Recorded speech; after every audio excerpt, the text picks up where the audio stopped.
is how do we look at this thing?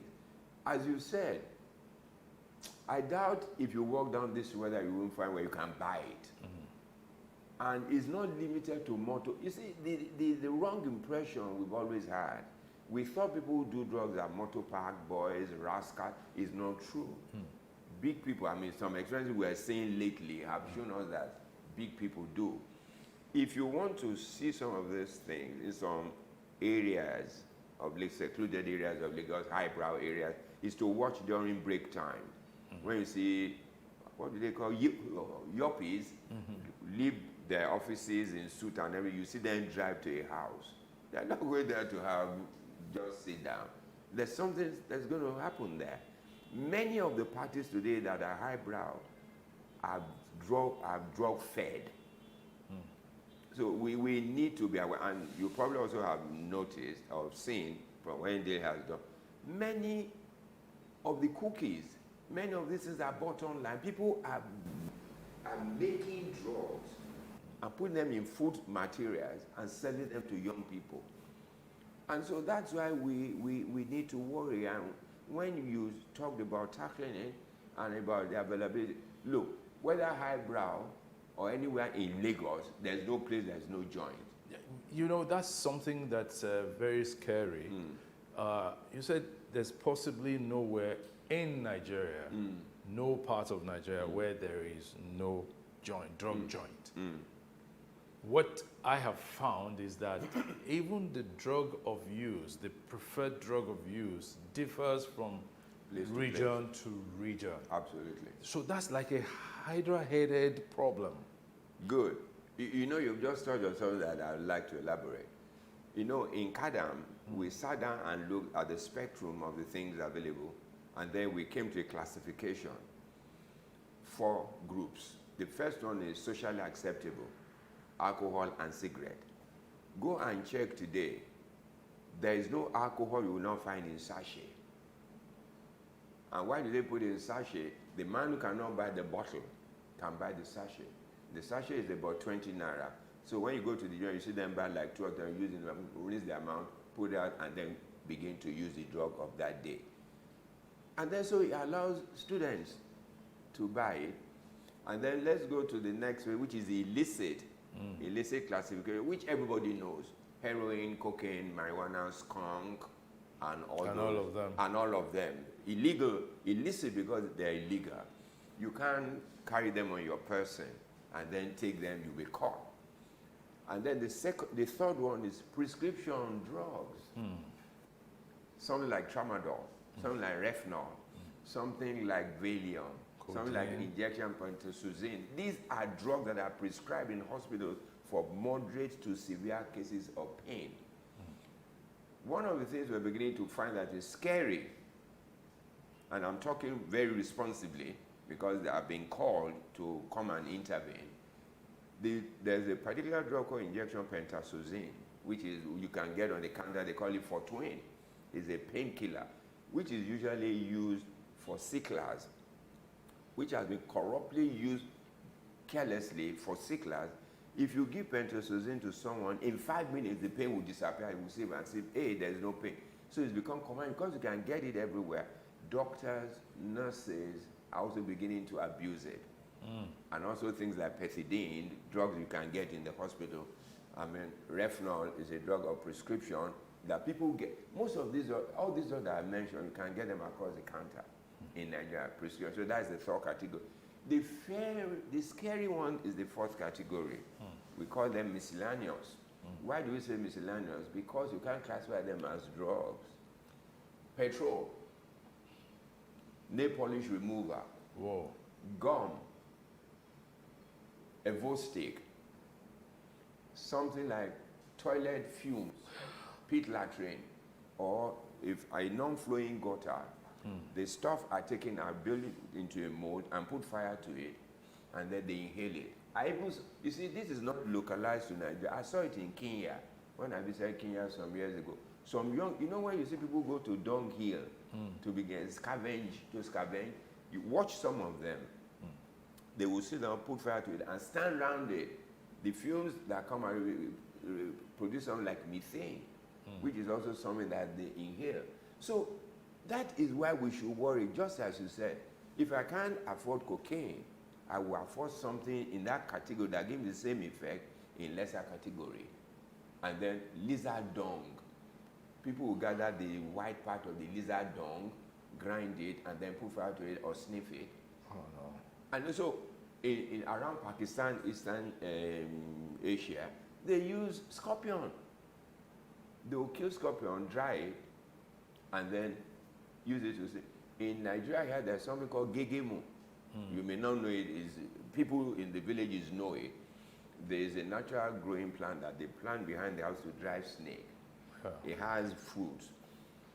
How students knew that it could get them high, I don't know. It was one of the universities that I went to in Nigeria, in Southwest, that told me they will pluck the leaves, they will boil it as if they boil vegetable.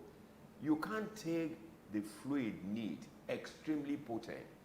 So they'll put it in bottles. When they go to parties, they'll be giving you a bit. The fruit, they will pluck it, dry it, grind it, either sniff it or put it in alcohol. So when you talk about, there are different areas. We know that in some places, they put some of this in AC. What? So when people, oh yes, AC vent. So that's why you see them, they have their closed parties. They can do this, so they get high. But what does that getting high do to them or do for them? It's a, I will call it an escape mechanism without they knowing it. Because what they mean is, when I do this, truly, there's a high that comes with sniffing or taking this thing. And the high is ephemeral. What do I mean by that? You take it, it makes you feel, oh, I'm on top of the world.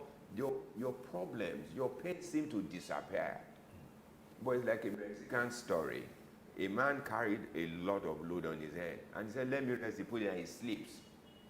And when he wakes up, what does he do? He picks up his load. It's the same thing with addiction. It gives a kind of freedom. I've taken it, I feel high. But the problem you are running away from, they don't disappear because you've taken something. No. When you wake up, you pick up your problem. Right away. So unless people begin, you see, there's a lot of work to do if you're getting people to understand why they should not get high at all. I'll come back to that. Lot of work to do. Let's just take a short break now, and then we'll continue. We're going on a break now.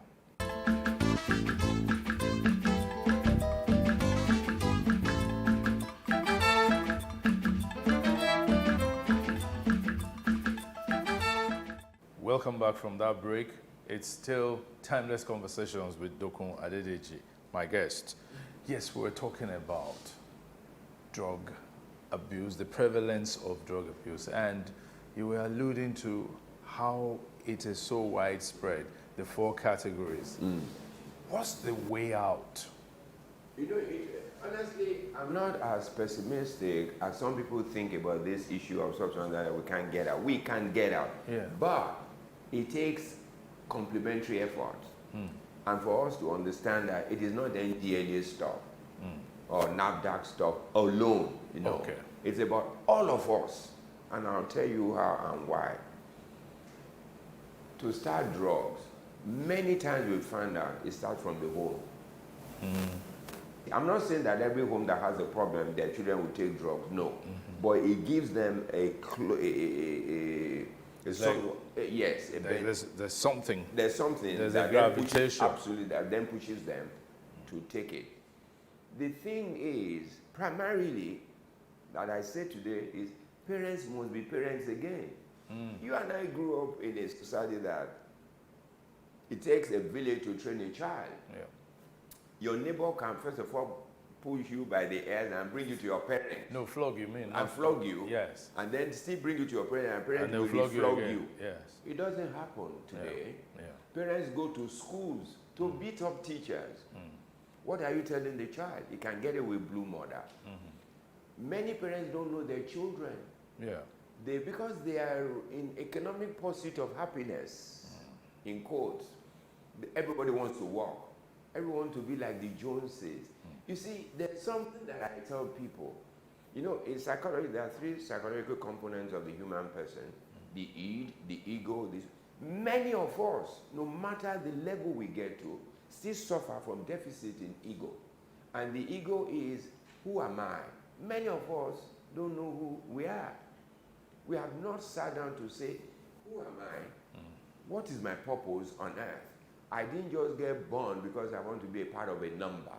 There has to be something for me particular or specific that I need to do to excel in that makes me feel confident about who I am. That is why you see people want to be like somebody else. Yes. You know, Wole Soyinka says something, saying, a tiger does not need to proclaim his tigritude. At all. A tiger is a tiger. Yeah. And you know, people forget that no matter your disposition, you are also prone to success. There are very good barbers, very good tailors, very good different things, but the society has shifted focus. And generally, we all have lost focus, even the church. What does the church talk about today? Money. Prosperity. Prosperity. How can you prosper when you have not labored? And then the kind of teaching that the Bible says is not the application of what the pastors say today. Oh no, you actually see, you hear church members say that, oh, that brother is driving a Mercedes Benz. I claim it. Claim what? Claim what? Did you claim the problems that came with it? With it? And do you know how he got his Benz? Yes. You know, until we train our children, as I said to you, my father used to sit with us and talk. My father never talked about money. Money is good, but he talked about values. And you see, I think Yoruba say when you are on the road, you are pursuing money or something, and you meet honor on the road. Yes, no. So you better take the honor. You better take the honor because money will come with the honor. Yeah. But you see, we are pursuing money at the detriment of honor and value. What is wrong with our society today? Look at it. We blame the young people for this. It's not true. What did they see? What examples? Who are the role models for our young people today? Absent. The people they see are the hooligans that the media will promote, put them on pages and flash them up. Yeah. Do they talk about people like Dr. Kolade? Yeah. Do they talk about the lady who found money at the airport and returned it? Returned it, yeah. Or there was a boy I read lately in Uniben who did something and the dean had to recognize it. The guy couldn't pay his school fees. He found money. He returned it that would have paid the school fees. Do we talk about them? Does social media carry those kind of stories? Yeah. No. We carry the story of somebody who just, all these Yahoo boys. Yes. Somebody who came into huge money, Money. all of a sudden. All of a sudden. Yeah. And then nobody, even parents. Don't. So when you look at the issue of drug, it's all those things. So if we're going to deal with it, we have to deal with it in a manner that parents understand what their roles are, and then the society also knows. You know, the problem with society is we're too quick to judge. We never give second chances to people. People that you read about, biographies and everything, if the world didn't give them second chances, look at Obama. Yes. If you read the story, you will know this is a classical story of somebody who would have missed it. Look at who he became. Yeah. We don't talk to her today about those things. I just read a book lately called Beautiful Things on drugs, written by Joe Biden's son, Hunter Yes. Biden. Yeah. If any parent read that book, they should have a different paradigm shift as to how to deal with their children. In all the issues and all the years of addiction, Joe Biden and his wife Jill never derided this boy, never denounced him and threw him out of the house. They just said, we will stand with you. And he wrote it in the book. Those were some of the elements that kept him. So the society must begin to understand these vices grew out of our own situation. We all together must work together to help these people. I know that there's a huge prevalence of drug use amongst the very young generation, especially university students. What's the relationship between CADAM and the universities? Both private and... Most private. Usually, our relationship is stronger with private universities and particularly the Christian universities. Okay. one started with us and saw the result, and the others learned from them. And we also now wrote in order to help the students, because many universities, out of ignorance, were expelling students. Final year. And we say to them, that is counterproductive, which is one of the things that General Marwa is now talking about. The first attempt in helping should not be punitive. We should not punish users because they are victims. So that is double jeopardy. So we wrote to the universities and said, look, we will be willing to help you. Come and visit us and see what we do. Let them come when you catch them. We will help them with rehabilitation. We will certify them. They'll go back to school. Then if you watch them, many of them have graduated. So from university? Oh, from university. That's yes, I good. know quite many are doctors and nurses and even pilots today. Fantastic. That graduated from us. So that gave them, and Nicola, why don't we try? This is not to say that every one of them they sent to us do that. 2, 3 still fail, and then they expel them because they have tried enough. But they have seen a measure of success. So you're saying the first step is not... It's not rustication. It's not punishment. Even if you're going to punish, let it be a lesser level. Let's say we suspend you for a semester. Go to so place or wherever you choose. Go and get rehabilitated. Bring a certification that you have stopped. We will take you back to school. We will, because what schools today check at random. Yeah. So they are not caught if you do well, and they'll be watching. Because what we say to them is, when they come and finish with us, let a lecturer who has understanding be watching over them, report to the lecturer maybe once in 2 weeks. How are you doing? Look at it, but don't begin to check them out. Maybe this guy. No, that's not the way. But then there's the other side of checking. When they check randomly and they find some of the chemicals in their bloodstream, like THC, for instance, which I found out can last about 30 days within the system. I mean, what does that mean? And there are other sources of getting THC? You know, the interesting thing is, if these guys are smart. Yes. Catching out the university authorities. Some university authorities test, but they don't catch anyone, depending on what these boys use. So don't say boys only. no, girls. Girls. Yes. No, you'll be surprised that this is not limited to the men folk. Women do as much drugs as men. So I use boys because in a general sense. Yes. So the thing is, if you find it true, you find it. But it doesn't mean that the person is on a regular use. Okay. Because if you use cannabis, if you don't use it within the next 2 weeks, you can still test positive. And but some of the things we are telling universities, do these things with caution. Because there are some natural tablets prescribed in hospital that can make you have a false positive result Okay. with this test. For instance, let me give you. If you take Aleve, Aleve is an analgesic. Yes. If you take it, if they test you, they'll find THC. There'll be a false positive for THC. And so just like other drugs, there are a few, we call them non-steroidal anti-inflammatory drugs. Okay. Some of them can give you a false positive for THC. So you can't then find THC and say, oh, surely this guy, you must interrogate the fact. First of all, test and find results. Don't say this is what we found. Do you do this? Do you do this? So that you do not put the university in a difficult position. Because if the university now suspends, and then somehow the student can prove that it doesn't use drugs, if they then do subsequent tests, then it becomes a problem for the university. Then nobody will trust your judgment. So there's a need for caution. There's a need for caution.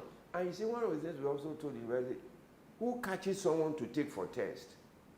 You need to be careful. There must be, the security can catch, but they must hand over to someone with more authority and understanding who can then say, we'll do this. If you don't do that and it becomes the security who can just take, then they will make mistakes. And what we also told universities, all this noise about drugs, they don't grow in the universities. They got brought in. Yes. Some of the staff of the university are culpable. in the kitchen, in the laundry, the Marwa, The Okada. dispatch person. Yes, all those things are people who can bring this to this. There's one particular student I saw last week who said to me that within his school, I won't mention the university, it's a Christian university. He said in their school they use Colorado. So I asked him why. He said in the test kit of the university, Colorado does not show. It's not detected. So they use it on a grand scale. To get it within the campus from people who sell it as students starts from 2,000, 2,500 to 3,000. So he now has a friend who is in a public institution who brings it, who gets it from outside for about 500 naira. So he brings it to him. But that guy was coming one day to supply it. Both of them got caught. He was tested, it was negative, although he uses. The other person who brought was positive because he uses other things. So he was suspended or expelled. So we said to him, we will rehabilitate him and do a letter to your university that this is this, and then give you a second chance. But public institutions don't really care. You come, I mean, you can imagine that population in some of these public institutions, how would they be bothering themselves? But they have to bother because they are producing people for the outside market. The same way the workplace needs to begin to bother today in terms of the people they employ. Because if you are not careful, you will employ them into your system and they begin to grow within your system. And the drug they take does not have to be some, it can be an innocuous thing. If you see somebody in the office, for instance, who is taking a particular beverage, put it on his table, the same bottle or container for like 3 hours is not, it must be strange to you. Or somebody has a flask. You know, there's this singer who sang one time, water bottle. Yes. Those things are not just street water bottle. Nobody goes to a party carry water bottle. Yes. So you must know that there's something in it. So I'm talking about this because we must begin to be observant of the current practices in our environment to help us take decisions. But this whole situation looks so bleak. Is there a way out? Oh, of course there is. You are optimistic? I'm optimistic. Look, let me tell you my basis for optimism, particularly now. Yes. And I must confess, having met General Marwa and worked with him a bit, I have a feeling, I'm strongly optimistic that if he is allowed to take the time and strategy as he wants to do, with the available resources, and then with his motivating his work staff, we will get results. It will be, but it's not a sprint, it's a marathon. What do I mean by that? It won't happen by magic. It will happen because we join up to work with him, and it's every facet. You said something the other time in questioning me. Even within the law enforcement agencies, there are greater users of drugs than the average society. I've been to joints where I saw them in uniform, take off their cap and they're shacking up. And that's why we have those accidents at the checkpoints and all those things. The custom must be involved in the of interdiction. You know when people import, was it end of last year, somebody imported some containers of tramadol. If they were not caught at the port, they would have gone. When they said the number of tablets counted, they were distributed across every Nigerian. Each of us will have 2 to 3 tablets. You can then know the market, but I can show you, if that thing had walked past them, within 2 weeks they'll be importing another set. Another one, So each component of society, you know, I mentioned parents, I mentioned schools, I mentioned the workplace, then the church. And the mosque too. And the mosque, the religious body. You know why I'm particular about religious bodies? They see a lot more people than any component of our society. So if the pastors know about drugs, they talk about, not in a judgmental sense, oh, if you take drugs, you go to hell. You are making the boys continue to take. Something has to take me to somewhere. Don't use that. We must use love and empathy and drive it home And when they come to talk to us, it must be confidentially maintained. They might even say, don't tell my parents. Then don't call their parents, because their parents give you shoes when they travel. You call them money. Then you destroy. And the others will never tell you stuff. It cuts across. The confidentiality must cut across every facet of the society. The church, the workplace, the schools, and everything. Now, to ask you a final question, how is CADAM funded? I thank you for asking me. It is one of the most difficult aspects of our operation. And I must say this, if not for Mommy Gio, we would be struggling like anything. She visited us and saw our center in the rudimentary stage when we were. She said, and this is a rehab center. No wonder when I tell people to come, they don't want to come. They say Bujero, and that is like a ship pen. Yes, so like, I said, Mommy, but what will we do? We've talked to everyone that we can talk to, no help. She then left, then called me. That was how she began to release money to us until we built a good center. Yeah. She then spoke to... I should come there. I haven't been there in a while. Oh, you should come. Yeah. And one of the things I even want to do, interest big Nigerians. Let them come and visit. Yeah. Then they can take a decision how they can help us. Yeah. Not necessarily if they want to give money. They can build certain centers. Yeah. They can give us equipment. They can give us vehicles. The things that we need. They don't have to give us money, so they don't say some people want to chop their money. But it's a place for people to visit. Even when people want to have ceremonies like a poker birthday, they can say every fund from it I give to this center or come and help us.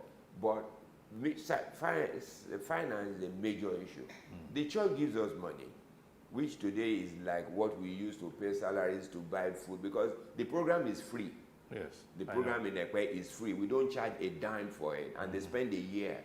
We house them, we clothe them, we treat them, we do all those, so we feed them. So we need help.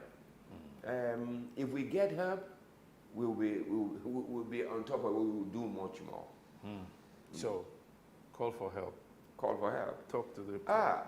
I wish today, if anybody watches this, you go to our website, www.cadamonline.org. No, sorry, www.cadam.org.ng. That's our website. Yeah. And then our phone number is 0817-103, I think 9895.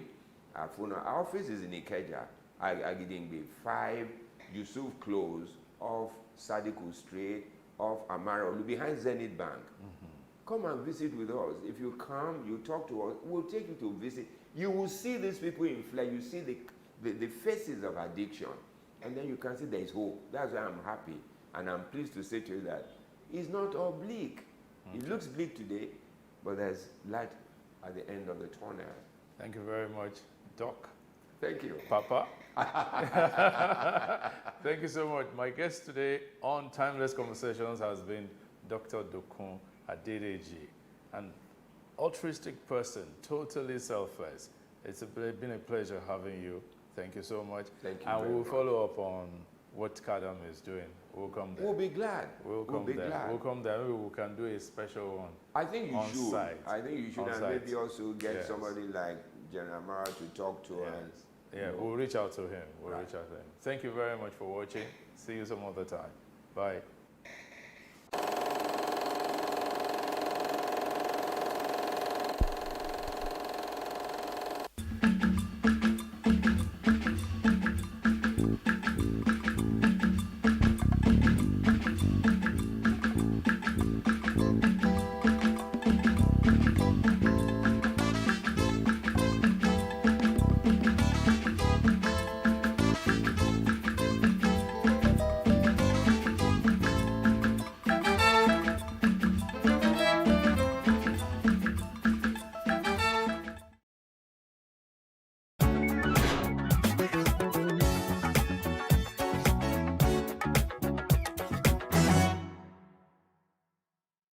Reading is an essential habit and a culture that must be developed. Nigerians are generally believed to have a poor reading culture. The role of government in promoting reading and equipping reading spaces and libraries in Nigeria cannot be underestimated. But first, we must look at the development of reading habits from the home and the role parents play in encouraging their children. My parents. My mom used to be a teacher, so reading was obviously part of a curriculum. And then my father used to be a professor and is an author. So I started reading very, very early, and I started reading books that were higher than my age grade. I was reading African Writer series from age 7, age 8, and reading encyclopedias by that time. So obviously my parents had a huge part and encouraged that in me. In the Nigerian book market, there's a high influx of foreign authors writing for children, but very few Nigerian authors telling relatable, homegrown Nigerian stories. If you start out reading stories even to your baby, even before they're 1, and then as they get older, buy appropriate materials that are colorful, with easy to read words, and read with them. I think that helps. Adedotun Enyade, a co-founder of Robin Heights, a leading bookstore in Nigeria, has tips for Nigerian authors and how they can improve on their work and get into the hearts of readers. The story has to be good, right? If you're writing, whatever you're writing, if you're writing fiction, if you're writing non-fiction, it has to be really, really compelling, one. Next thing would be in terms of the packaging, right? People have gone past the era where you just take your books with just about any printer to print for you. I think, publishers, self-published authors as well, they need to invest in ensuring that the quality of the book, the final output is one that would, stack up with any book, published, elsewhere in the world. So that's really important. Then I think, what would be the most important tip for me to them would be just, they need to invest in marketing. The book business, like any other business, is challenging. If you ask anyone who's running the business in Nigeria, they will tell you capital, of course, right? Book selling is also, as with any other business, is also quite capital intensive. Getting to pay your rent, getting to actually buy the books and stock up your shelves when you have them. Hiring good people requires decent amount of capital. So I would say it's getting the startup funds to set up something, and then if you're looking to do it at scale like we're hoping to do, then it also requires you raising funding, which isn't readily available in commercial banks, right? I don't think a bank would say they want to give you a loan to set up a bookstore. They probably will be skeptical about the number of people who read. So for us, I think it's just I would say capital is at the top of a totem pole. It is commendable that certain individuals and organizations are making concerted efforts to revive the reading culture in the country. The government should also redesign the school curriculum to incorporate more reading activities in primary and secondary schools.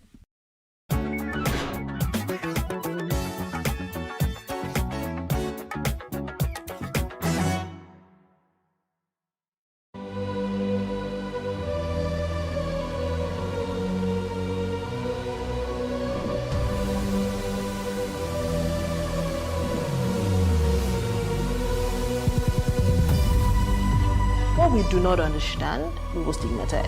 What you can see is the remaining of the tanker that exploded. He suffered equally confessed.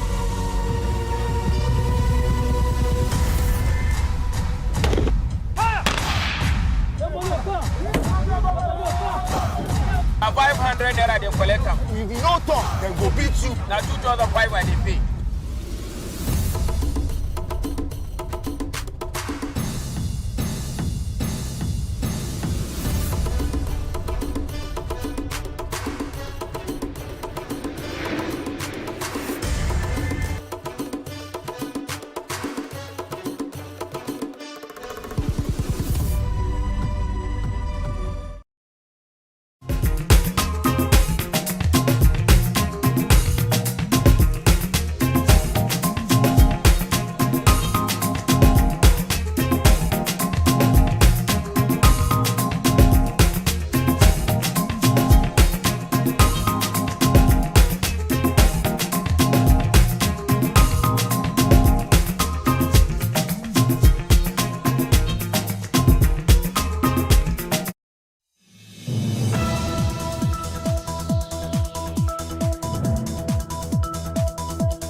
Today on The Breakfast, Oil Marketers' Rights federal government proposed to build about 30,000 gas stations to cushion the effects of subsidy removal on petrol.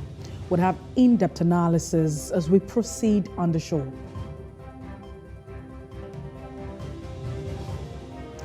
Also on The Breakfast, the federal government has barred state, local governments from operating security vaults with commercial banks.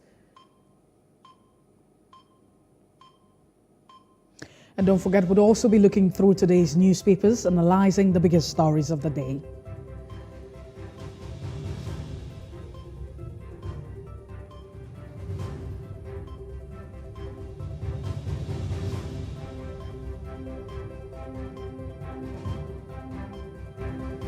Good morning and welcome to The Breakfast on Plus TV Africa. My name is Mercy Boko.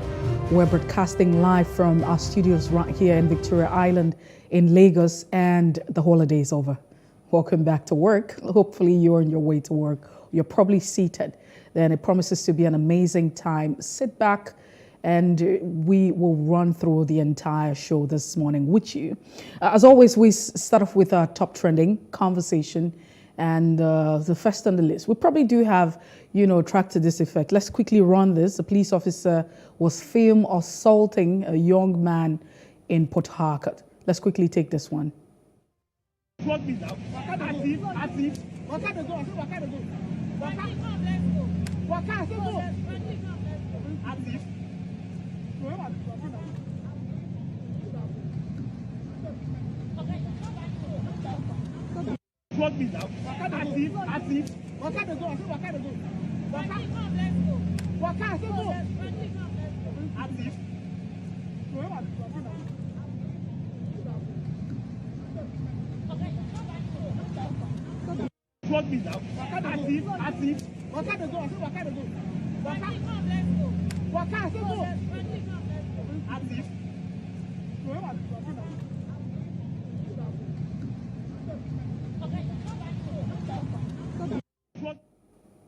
Well, that's a very sad one. You saw the video of a police officer who was filmed assaulting a young man. That happened in Port Harcourt. Now, if you were not able to hear what happened in the conversation, what he was saying, the guy who was in white, he had his white attire. He was saying, "Why are you flogging me? Did I steal?" And these are the questions, some of the questions that he was asking. So the issue of police brutality actually continues. That statement was actually made in pidgin English, where the man, collected the cane from the officer, who then proceeded to slap him twice on the face, and then he orders him to walk into his car. You could also see him walking to his car. The second police officer is also seen rough handling the man's female companion. We can't actually for sure tell whether that's the wife or whatever it is, but you could see that, and they looked very frightened. So, well, it's still unfortunate that 2 years after young Nigerians held a nationwide protest denouncing the years of extrajudicial killings, torture, and other ill treatment by police officers, especially the anti-robbery squad or unit of the Nigerian police force, as well as the police officers, all of the brutality that's going on over the years. The story of police brutality is still rampant in Nigeria. So 2 years and counting, nothing has actually happened for Africa's largest democracy. And that's really, really, a big shame. Honestly, it's very disgraceful, because over time we're very quick to begin to compare countries and countries. We travel, we all have, a lot of us, especially the elites, still on this list where, you get to travel, go to other parts of the world, and then you see how things are done. So, but there are too many questions that are begging for answers. And one of it for me is that what are the lessons? What lessons did we learn in October? Has justice been served? Yeah, the 2020 October incident where, it was a mass movement. Why is police brutality still very common? Still, every other day, you still have police officers, treating our citizens, people that they should be friends with, as animals. So where are we exactly with the police reforms? These are some of the questions. Do we have legal framework as to all of these behaviors and practices? But it's important to note that the Nigerian constitution prohibits torture or any sort of, that would not be the mode of operandi. And so the Anti-Torture Act imposes a penalty of up to 25 years imprisonment for perpetrators. Meanwhile, the Torture Act is an inherent part of, the functioning of the Nigerian police, has been documented. So this is not a hearsay. There's an extensive documentation by local civil society organizations, international organizations, media investigations, including United Nations human rights mechanisms, all of this. So on a regular basis, you have police officers who use torture as a means to extort. Now, this is not a means of extorting for whatever it is, whether he disobeyed, he did something different. But you could see that. Why are you hitting him? Even if he's a thief. And he had asked the question that, did I steal anything? Thinking that, okay, if you're a thief, then you should be treated that way. That's the only reason, that's at the time. But let's also not forget that the Constitution would say that you're innocent until being proven guilty. And so if we have laws and specification to this, and I'm sure that the rule of engagement for the Nigerian police is not that. Despite all of evidence that it is, all of these substantial evidence that you have implicating police officers, very, very, very rare occasions have you found police officers being prosecuted. Not in the recent cases, you have the several human rights consents that have been put out. Human rights abuses by SARS, where you have recent report on human rights abuses by SARS. Amnesty International had documented about 82 cases of torture, ill treatment over 3 years, and found no instance of police officers being prosecuted. So this brings us to the crux. Some of the questions that we've been asking. Because the movement for the end SARS was a major in 2022, where people came out to say, hey, we're denouncing the years of police brutality. And so how come you don't have, officers? How many times do we have these officers prosecuted? Do we look at, the laws that we have? The Constitution prohibits all of that. You also have the Torture Act. But hey, even with all of that, when you have a lot of evidences where police officers are involved and they are maltreating the people and treating them like animals, whatever the case is, we need to understand what the law says, that everyone is innocent until being proven guilty. But this has been a strategy that they have always engaged. I know in other times you could see this as such an harassment. It is so unfortunate that the police that should be friends of the people, in turn are terrorists, are the ones terrorizing the people. Terrorizing in that sense of, there's also another video that popped up yesterday of a lady who filmed, and there was a young man who was actually offering to pick her up. But even when the guy said, oh, I'm a police officer, what exactly was even the lady's confidence? There was no trust. There was no confidence to say, okay, a police officer is, about to give me a lift, and then I should, listen to him. The trust deficit has been lost. And that's because if you follow the reports and all of the investigation, we haven't been big on, prosecution, implementing the laws. We have a lot of laws, but then we act like, what's going on? What happened to reforming the police sectors? Because if people understand that these officers understand that what they're doing is not, best practice, is not, in accordance with the laws and the rule of engagement of the police, including the Constitution, and then, there will be a deterrent. But that's not the case. Now, instead, you have police officers who are transferred to other units, are allowed to retire, or even appointed to the position in state government. For instance, you remember the Ajah situation where this lady who was just returning from a church service was shot. And what did we hear? That this officer was transferred to another unit. Really, does that solve the problem? It's just like you're saying you're postponing the issue. You're just moving it to another point. But the thing is, we can't continue like this and expect a different result. It is so saddening. It is totally inhuman that every other time you have the police officers, men of the Nigerian police officers and other security personnel who should be protecting the interests of the people, taking advantage of them, abusing them, and treating them like animals for whatever it is. Like the law would say, you are guilty, you're still innocent until you're being proven guilty by a court of competence jurisdiction. Now, there's also another conversation that's making the rounds. Yesterday, Nigerians talked about that on different social media spaces, but this is also a big one. And so there's too many of what if and what could have been. The government of the United Kingdom has placed Nigeria on its red list of countries not to be not to be targeted for international recruitment by health and social care employers. I mean, if you're looking for a health job across, that might not just be the case now, because the United Kingdom said that this development is coming as the World Bank, I beg your pardon, not the World Bank now, the World Health Organization, WHO, as of last month listed 54 countries, including Nigeria, as facing the most pressing health workforce challenges related to primary and universal health coverage. And that is actually true if you look at it, because, we are grappling with all of this issue. Now, the implication is that the United Kingdom government would accept Nigeria and other countries on the red list for health and social media care jobs only based on government and government agreement. The information was contained in the United Kingdom's official website, which is titled Code of Practice for the International Recruitment of Health and Social Care Personnel. That's in England. Now, they also say that this is inconsistent. It's consistent with the WHO Global Code of Practice Principles and articles as explicitly called by the WHO Global Code of Practice 10 years review that listed countries that should be prioritized for health personnel development and health system related support, provided with safeguarding and also discouraging active international recruiters of health personnel. So that's actually what the document states. These are some of the thoughts of the United Kingdom, but it leaves a lot of question.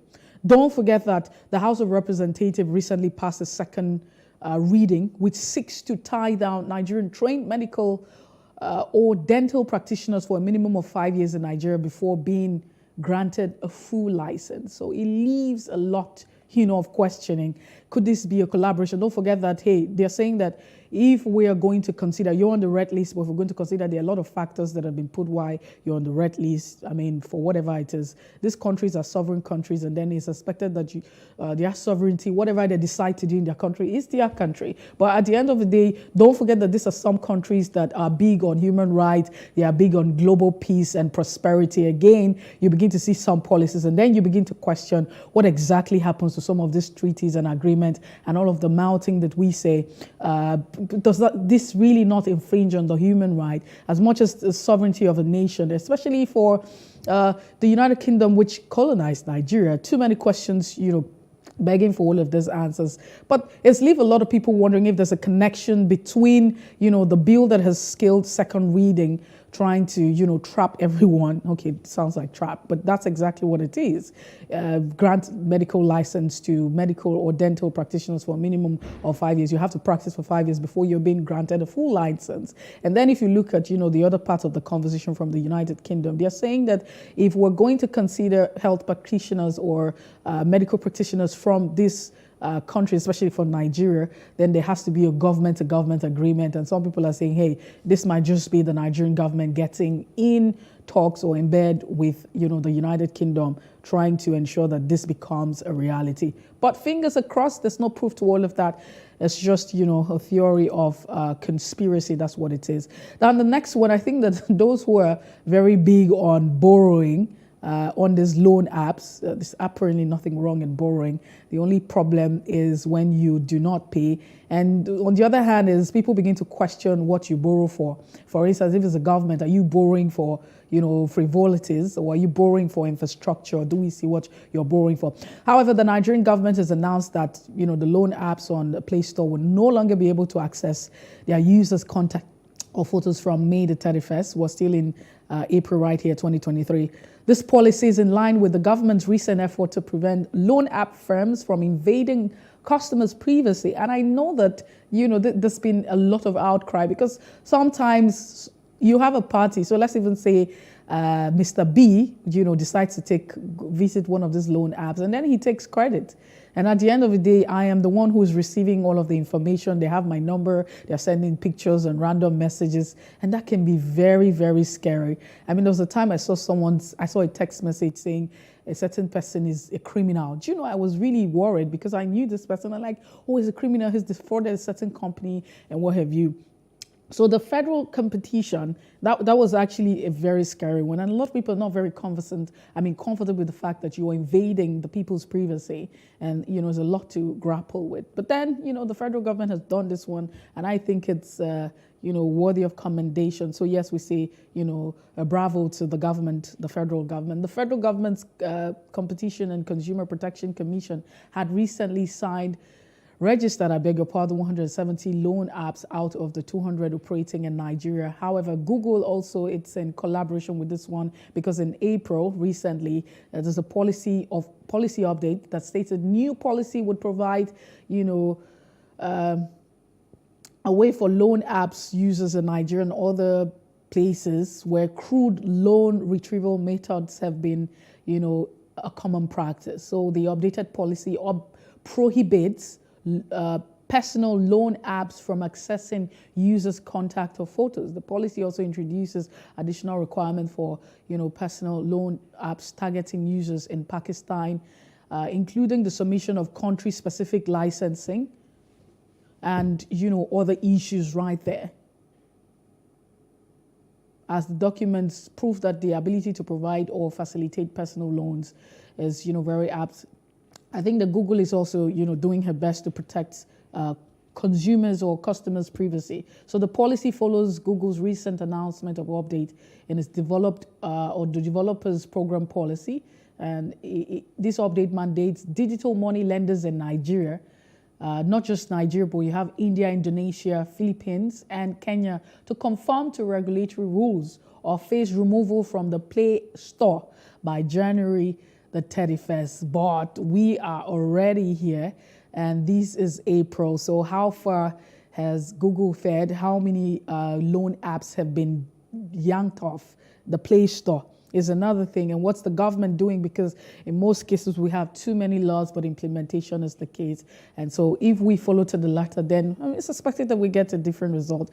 However it is. We understand that when people, subscribe to these loan apps, there are a lot of conditions, but in most cases, people don't like to pay what they have taken. And that's why these apps have decided to just take it extra mile, which has been described as crude, which is inhuman.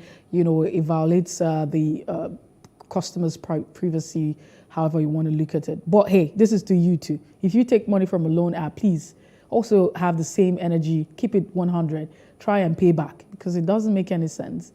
For you to behave in that way, it's not fair. You think about it. So for the next time you subscribe to taking cash from a loan app, whatever it is, you don't need these loan apps to begin to take pictures of you and have access to your contacts and begin to distribute it across, saying that you're a criminal, that you're a thief. Because the last time I saw that, it took me some months before I now realized this was what was going on, because I was like, oh my God, so this person is a thief? How come he defrauded the company? It was so scary. And then I tried to reach out, but the number wasn't connected. And then there's a lot of confusion in my head, but it's a good one. And we also say that, hey, you need to do better. Live up to your responsibility. Take responsibility for your actions. That's the size of it this morning on our Top Trending. We'll just take a quick breather. When we return, Chris Kende Wandu will be joining us this morning for Off the Press. Good morning.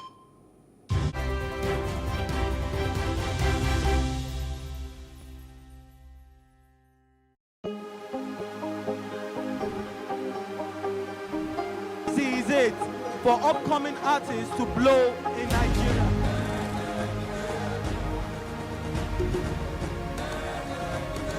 Welcome to Plus Trending. I am Buki November, your host, saying thank you for joining us on today's episode. Welcome back. It's tea time on Plus TV Africa. Practice makes perfect. I'm not perfect yet, but I'm a lot better than I used to be. He's a king. He's entitled to marry 100 if he wants to.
know that Akin Lewis graduated with a first-class degree in acting and directing? People don't know that I read drama. Actually, I have a master's degree, first class, in acting and directing. Did you know that Akin Lewis has been in the acting profession for 49 years? When we started acting, drama as it were, there was no money in it. Now, this is my 49th year. Yeah. There was no money in it. Did you know that Akin Lewis has been married twice? But you remarried? Oh, yes, I remarried. Yes, you know, I told you I'm stable now. Calm waters, sailing. Yeah, I remarried. And I have a beautiful daughter, you found now. What's her name? Oba. Did you know that Akin Lewis was almost killed during the inter-ethnic massacre preceding the Civil War? When the pogrom started, you know that thing that led to the Civil War? Yes. I was almost killed. Matter of fact, I was killed. Say that. I was almost killed. But in the mind of the fellow who did it, he killed me already. Yeah, because what they did was, you know, as it is, I was a lot lighter, and then I have this mark. Okay. And then, so I passed easily for an Igbo boy. Wow. And that's what they didn't bother to find out. This mark, which I got from a broken bottle. I was going to say, how did that I happen? fell into the gutter in years before. And so that I healed. My father said you shouldn't stitch it. And so that my eye hair. So when they saw it now, they thought I was evil. Did you know that Akin Lewis is a polyglot, speaking 7 languages fluently? You speak so many languages. Which and which? Well, I speak Hausa. I speak French. Of course, English. Bulgarian. Yoruba, that's my mother tongue. And Creole. Which is, and Pidgin. It's a different form of Pidgin. Okay, Creole, that's... Yeah, from Sierra Leone.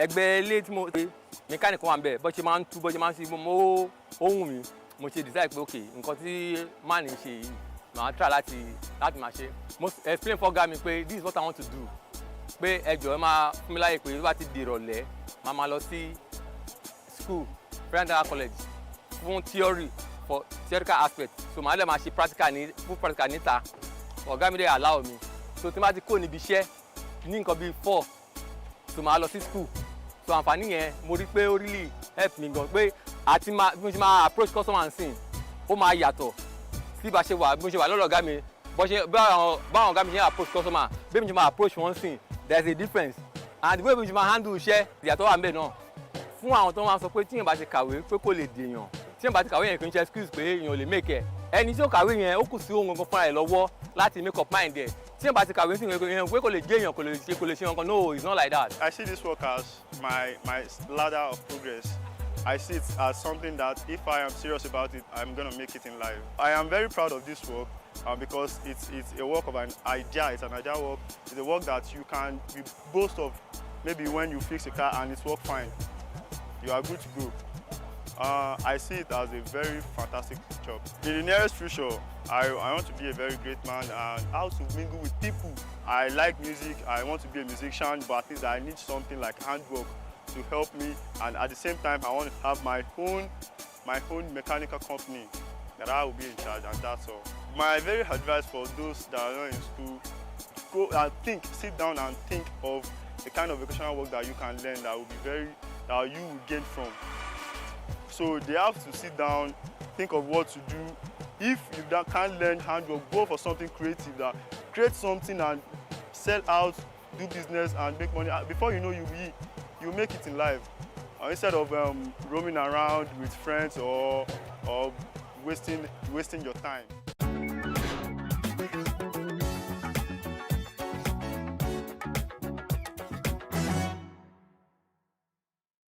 Reading is an essential habit and a culture that must be developed. Nigerians are generally believed to have a poor reading culture. The role of government in promoting reading and equipping reading spaces and libraries in Nigeria cannot be underestimated. But first, we must look at the development of reading habits from the home and the role parents play in encouraging their children. My parents, my mom used to be a teacher, so reading was obviously part of a curriculum. And then my father used to be a professor and is an author. So I started reading very, very early, and I started reading books that were higher than my age grade. I was reading African Writer series from age 7, age 8, and reading encyclopedias by that time. So obviously my parents had a huge part and encouraged that in me. In the Nigerian book market, there's a high influx of foreign authors writing for children, but very few Nigerian authors telling relatable, homegrown Nigerian stories. If you start out reading stories even to your baby, even before they're 1, and then as they get older, buy appropriate materials that are colorful, with easy to read words, and read with them. I think that helps. Adedotun Enyade, a co-founder of Robin Heights, a leading bookstore in Nigeria, has tips for Nigerian authors and how they can improve on their work and get into the hearts of readers.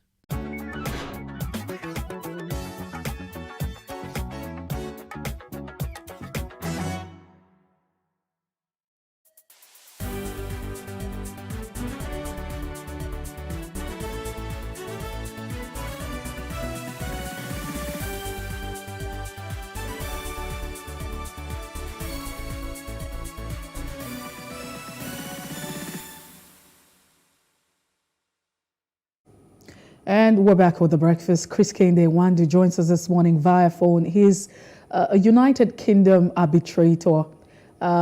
Chris, it's good to have you join us. Good morning and happy Easter to you. You know, I'm always, every time I have to introduce you, and then I remember that you're an arbitrator of the United Kingdom. Then I also remember the issues, bilateral relations. So quickly, let's start off with this one. Nigeria has been put on the red list in terms of recruitment, international recruitment. I mean, medical practitioners cannot just be recruited without a government-to-government agreement. How does this make you feel, and what exactly do you think this is? Is there any connection with the recent bill that has killed the second reading?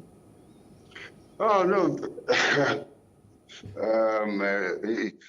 The issue, you are talking about the one that the advisory that was issued by the United Kingdom. Exactly.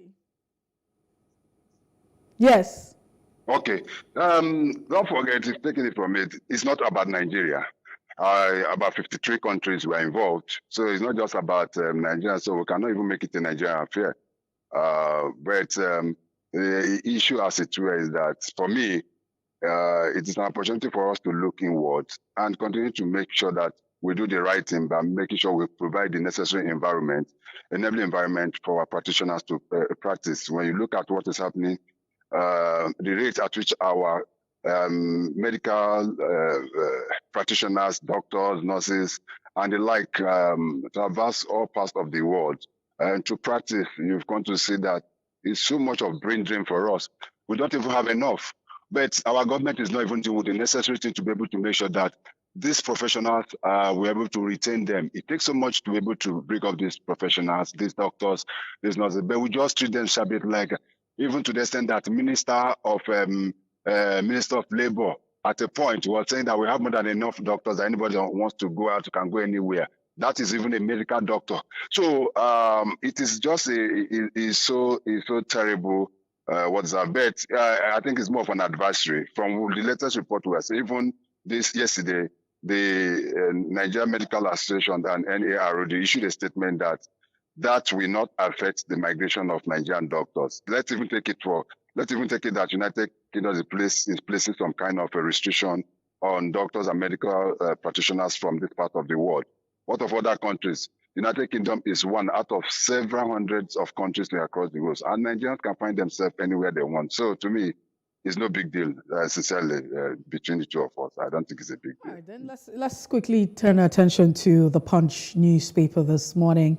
The Punch says APC kicks as nodding senators insistent Senate presidency.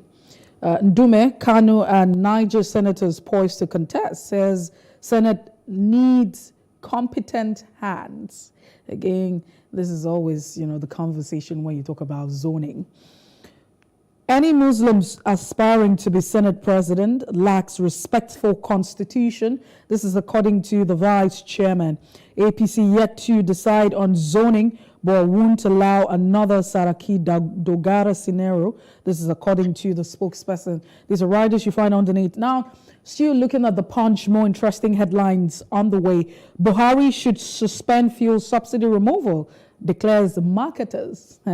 Also, you also have marketers saying, on the other hand, hey, we're planning to have about dispensers of gas stations, 30,000 of them. United Kingdom's restriction can't stop doctors' movement. This is according to the Nigerian Medical Association. Just as you have said, Chris Kende-Nwandu, poor reconstruction will cost $800 million, says NPA boss. I take that again. Port reconstruction will cost $800 million, says the NPA boss. It reminds me of the $800 million that we're also borrowing to cushion the effect of, subsidy removal. Again, Lagos FCT residents celebrate as grateful for surviving cash crunch. So you could see a pictorial representation. Don't I just love Nigerians? We just have a way of, staying alive and just be happy despite the situation. Enumerators indicated for sexual harassment will be dismissed, and MPC is quoted to say, and we'll just take this one quickly as we move away from the Punch newspaper. Nigeria unemployment rate to hit 41% in 2023. This is according to recent ranking. Should we be worried as a country? It's a question that's begging for a lot of answers. Then we turn our attention to the Guardian newspaper. The Guardian says Nigeria's industrial base weaker over poor credit support from banks. That's what you find there. And still ahead, Buhari undertakes last official trip to Saudi Arabia as he salutes Dangote, who turned 66. You'd see a picture of the president waving. It's okay, you have a safe trip right there. And World Bank sees 2% output growth in 2023. At 95, struggle continues for better Nigeria, says Adebanjo. And at 80, Biden considers re-election in 2024, just as Trump is also putting his head out there. I mean, it's going to be a lot. But we also have more papers. We'll just turn our attention to the Daily Trust now. The Daily Trust says consumers groan over epileptic power supply. Situation worsening heat, access to water amid Ramadan. Situation worsening heat, access to water amid Ramadan. It's not something that they can talk about. I just think that some basic things shouldn't be rocket science, honestly. Muslim clerics, faithful, accuse this cause of sabotage. Electricity companies blame low allocation from national grid, and then that's also something that you need to also consider. But then again, we also have do we have the capacity to evacuate as much as we are producing, even if we're not producing so much from national grid. Arrest of Kanu singer escorts, please commercializing responsible for abuse, and then $22 million Calabar Channel dredging. Intel's contract cost my job. Well, that's also another conversation. World Bank to advocate debt restructuring for developing countries, and this doesn't come cheap, trust me. Resident doctors reject bill mandating 5-year service for doctors. How to secure your bank account from fraudsters, more like an editorial, some sort of security concern. Buhari embarks on an 8-day visit to Saudi Arabia today, and the reports say that this might just be his last, right? You can't never tell.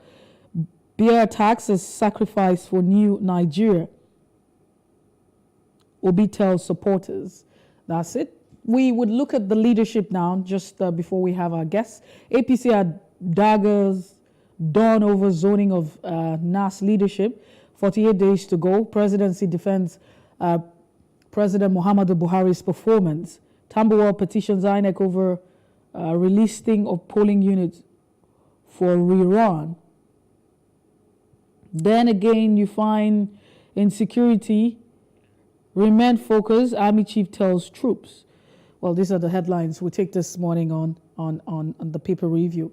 Chris, are you still with us this morning? I'm here live and direct. Okay. then let's start off with the Punch now. I'm sure that you're itching to share your thoughts, but I can't wait to hear what you have to say on this one. The whole back and forth that's going on with the APC now, and generally, who controls the 10th Assembly? This has been a back and forth. APC is kicking as Northern senators insist on Senate presidency. On the other hand, the likes of Orji Uzor Kalu is also saying, hey, he has to come to the Southeast. That's how it should be. So the issue of zoning again, we're back at it even for the 10th National Assembly. What are your thoughts? Well, I would say the leadership of the National Assembly is that of the APC to lose, as we say, because APC has the majority membership in both the House of Representatives and the Senate. So expectedly, you'll be expecting that they will be able to produce the leadership, the main leadership of both chambers. Talking about the Senate President, Deputy Senate President, the Speaker of the House of Representatives, and also the Deputy, and other principal officers. But the way it is, and it has always been with APC and some other political parties, that when it comes to power sharing, there is always this tussle. But when we look at it from what has happened with the election of the president-elect, you come to realize that for the APC, the national chairman of APC is from the north. The president-elect is from the southwest, as it were. The vice president is from the northeast. So ordinarily, people have been saying that, well, this has to go to the south. When you're talking south, are you going to microzone it to the southwest or the south-south? That is the question. Then there's also this religious balancing. And the issue, I've always said time with a number, that our politics is premised on three factors. One, ethnicity. Two, religions. And I chose the third one, which I look at as capacity to be able to perform, and which we hardly look at. But religion and ethnicity plays a vital role. So if the president and the vice president, as it were, elect are Muslims, you are looking at the possibility that the next Senate president, who is going to be the number 3 years within the ranks, is going to be a Christian. But I said it is there to lose. But let us not, we may, I use the word we may, witness another what we call coup within the National Assembly, especially the Senate. You know what happened in 2015, where the APC, that just one power, was dying on what to do with the leadership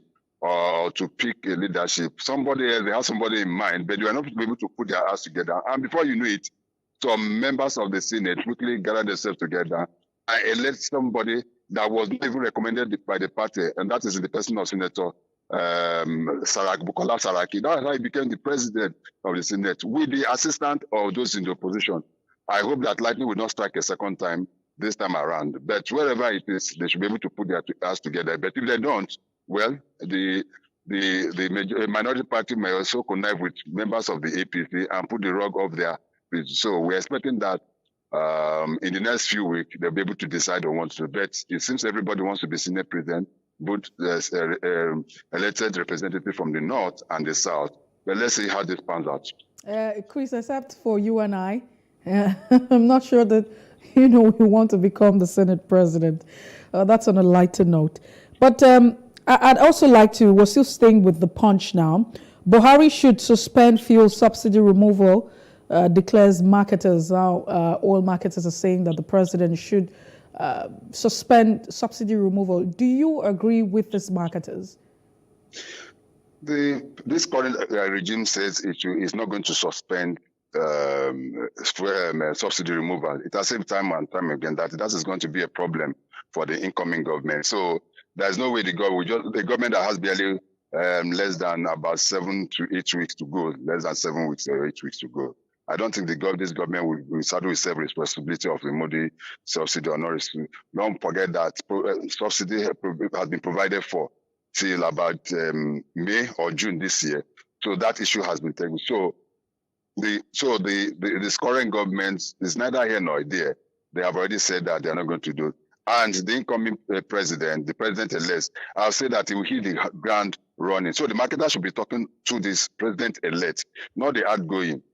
So the president-elect, in his numerous speeches, have said that he's going to remove subsidy from day one. How he's going to do that, I don't know. But you remember, if you remember what happened in Kenya when current president of Kenya was elected. The day he assumed office, he removed subsidy. And in the last few weeks, you've seen riots going on in Kenya, some cities in Kenya. That has to do with it, not just only about removal of subsidy, but also because of the rising cost of commodities and food items. So I think it's something that we tread softly. I personally think that this is the way to go. But before we can do that, are we doing the right thing? If we've done the right thing, as I said most often, we want to get into where we are today. Promises were made in 2015. I'm talking about this current government. I don't look back at the PDP or food. I'm talking of what the government promised, or the president, this APC government, promised that they're going to revive existing refineries, that they are going to build new one. Not a single refinery has been built as the President Buhari is leaving in a few days' time. Not a single one. Now we are importing practically almost 99.9% of our fuel consumption. And I continue to say that we seem to be the only country in the world that produces crude oil but imports fuel. So on to be able to say, some people say, oh, the government has no business in business, that government shouldn't be building refineries, that they should be private. So whichever you look at it, we must revive our refineries. We must build new ones to be able to refine. If we don't, we'll continue to go. We're just postponing the evil day, which will eventually come. And that is the situation. They've been waiting on Dangote Petroleum. It was supposed to come on stream last year. It couldn't come up. They say it was December. It didn't come up. They say January. It didn't come up. How long can we continue to wait for that? And I've said it time with that number that we might just be putting all our eggs in one basket, depending on Dangote, because that is an individual. That is so. What means is that all of us will just sit down and wait. Whatever they're going to decide that is the price of petroleum is what is going to be. Despite the fact that the government have bought about 25% equity into the Dangote refinery, that is not going to be a solution. We need to revive our refineries. We need to build new ones. That is it. And that in itself, we will save most of the foreign exchange that we use in buying these petroleum products from other countries. That is the way to go. If we don't do that, we are just blinking in the dark. Well, but again, with all of these issues that you have raised, do you think that just like the marketers are saying that, you know, there should be a suspension of this particular policy? Well, personally, as I said, it's postponing the evil day. If you know how much we are spending on subsidy, you continue to realize that if we push that into certain sectors, we won't be where we are presently. I personally believe that we should be able to do away with subsidy. But it should be a gradual disengagement. It should be a gradual thing, not in one sweep. You say you remove subsidy. If you remove it, we are looking at, from what we've had, it could rise up to 500 naira or up to 750 naira per liter. How many Nigerians are? And once that you touch petrol, you touch every aspect of our economy. You touch every aspect of our lives. Prices of goods and services will go up. And ordinarily, the landlord will increase his rent, despite the fact that he didn't use petrol to build the houses that has built over 40 years or 50 years. He will increase the rent. You are going to have so many. I'm sure you are laughing, but that is the fact. Anything we touch, we build. So I believe that we can have a gradual removal. But while we are doing that gradual removal, we will make sure that we are also channeling most of this funds into reviving our refineries and building these new ones, so that we can be able to, along the line, I can say within the next 1 or 2 years, we can be able to have refineries where we can refine our products locally and stop this importation. That in itself will bring down the cost of this product, because what we're experiencing now is that whenever there is a cough within the international community, problem within the community, it affects the prices of. You see what is happening now between Russia and Ukraine. That in itself is also affecting the prices of fuel. So if we refine it locally, the prices will come down. But if we don't, no matter how we look at it, we'll continue to grow. We are talking about doctors trying to move out. Nigerians are moving out in droves. SMEs are dying. Unemployment is about close to 40 to 45%. What are we talking about? But I really don't know these things that you're saying because, just a few days to go, 48 days, the presidency is still defending President Muhammadu Buhari's administration and his performance. And you are here reeling out all of the ills that are going on in our country. Are we in the same space? No, we're not in the same space. We live in two different worlds. Those in government and the ordinary ones. Okay. When they live in that, they are this thing. Why will say that? The Agama lizard, the first one, the Iroko tree, say if nobody praises you, you praise yourself. What do you expect the government to say? Of course, they said, if you look at one of the newspapers today, the spokesman of the president was talking on the national program yesterday and saying that 8 months of Buhari's sickness deprived him of capacity to effectively perform when he started. Is that why he was elected? Femi Adesina said that it's one of the national newspapers. I watched the program on one of the national, in a political program last night. But Nigerians did not elect anybody to give excuses. You were elected to be able to deliver. They have then been able to deliver. We have indices that we can use to judge this government. We've talked about the issue of petroleum now, which will have become an albatross. You look at electricity. What have they added? Not a single has been added to they met about 4,500. They are living about that same one, if not less. Nothing has been. They said they're going to inject 10,000 megawatts into the system every year. Not a single have been made. They've not expanded both the transmission and this thing. The discos are just charging Nigerians arbitrarily on a daily basis. That is that. You look at employment. I've told you now that our employment level is about close to about 40%. How many people are about 130 million Nigerians are within the what do we call it now? What do we call it now? Anyway, about 100 they came out with that statistics. Poverty line, we are below poverty line, over 130 million Nigerians. So what indices would they use to be able to tell us that they perform? I personally don't think that this government, we are worse than we were in 2015, but definitely the government will not tell you that. Those who are speaking for government will not tell you. They are beneficiaries of this government. But you and I know how much was dollars when the government took over. Naira to dollar when this government took over, probably about 300. Now dollar is only for about 750. So I don't know which areas. Yeah, there have been some improvement here and a little infrastructure here and there, but they will only tell you that, we built the River Niger Bridge, we built roads and the rest of them. Is that all there is to governance? No, of course not. Again, we're back with, on the leadership. We still have to talk about the issue of this bill. I feel like it's getting a lot of people, Nigerians, talking stakeholders. You have the doctors not saying that the bill to halt doctors' immigration is a modern-day slavery. Do you really think that that's the case, or the government is trying to also solve the problem of the movement of our medical practitioners, which leaves us with less doctors or practitioners as a country? So don't you think... It is more than modern slavery. Okay. You cannot... Nigerian Constitution, 1999 Nigerian Constitution as amended, give room for freedom of movement, association. Nobody that constitution is what we call the ground norm in law. It supersedes every other enacted law. So anything contrary to the 1999 constitution is just a mirage, an aberration, and that is what it is. You cannot tell me that I cannot move out of my country after I've finished university because you want to keep me here and the rest of them. Let me even look at it. What have they done about those of them going on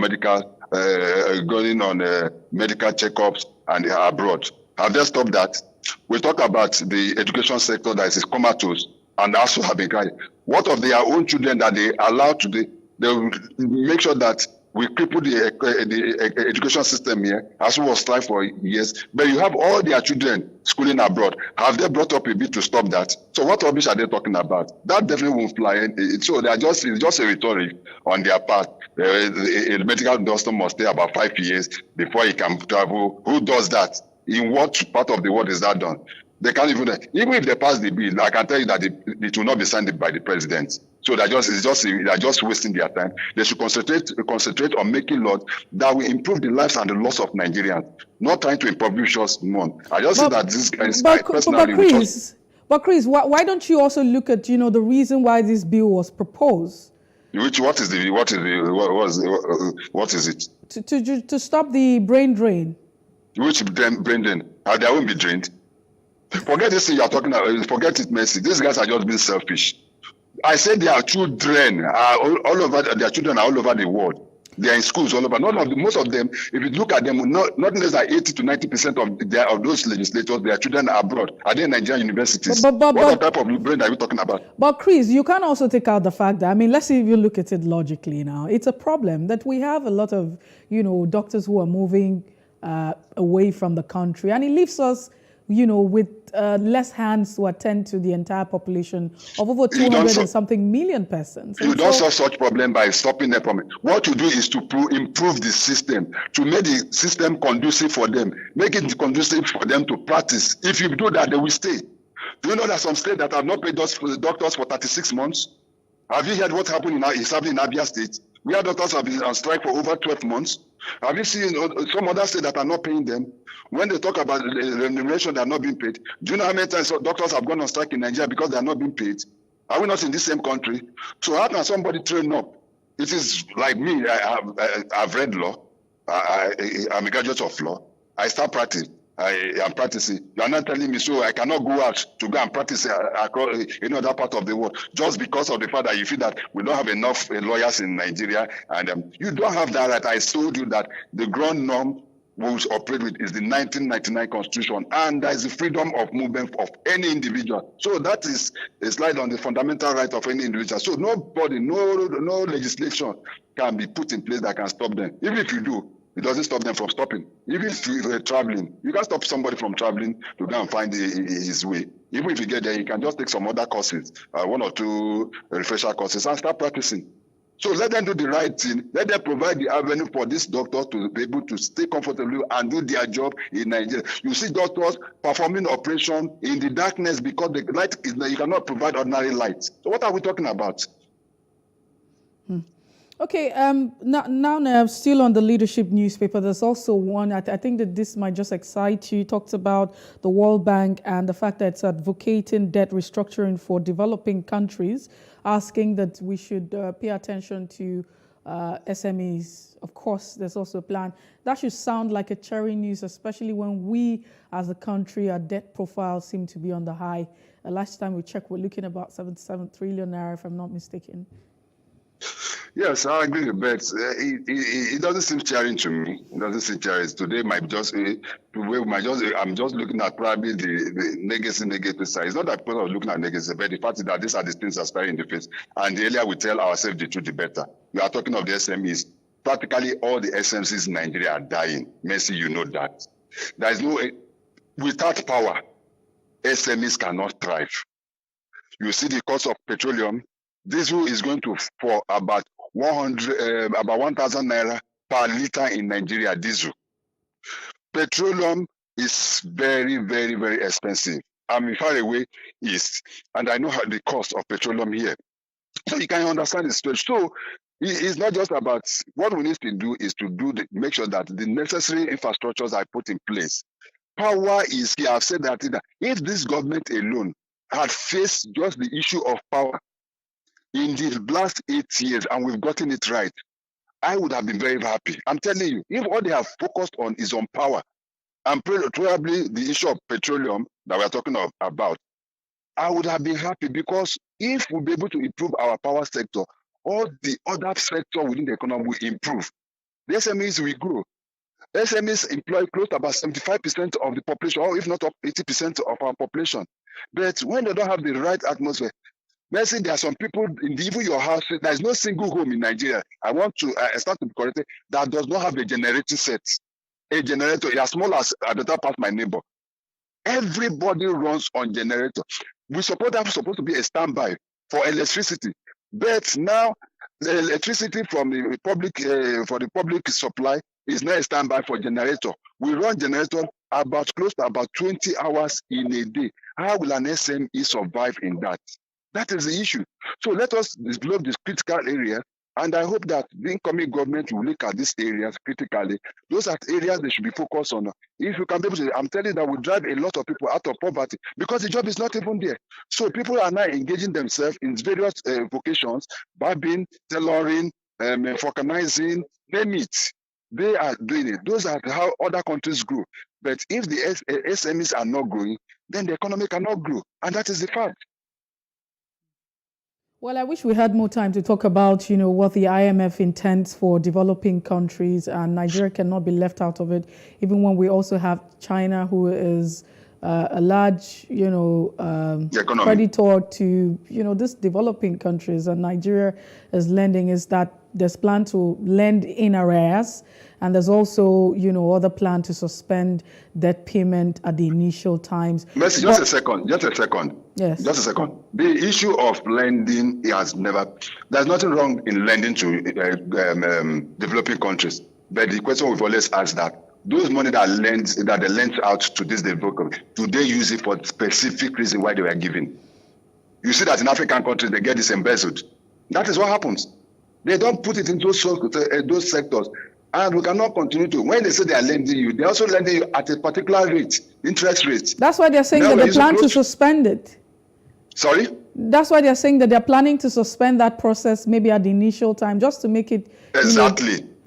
I totally agree. Yes, I totally agree with you. It's true.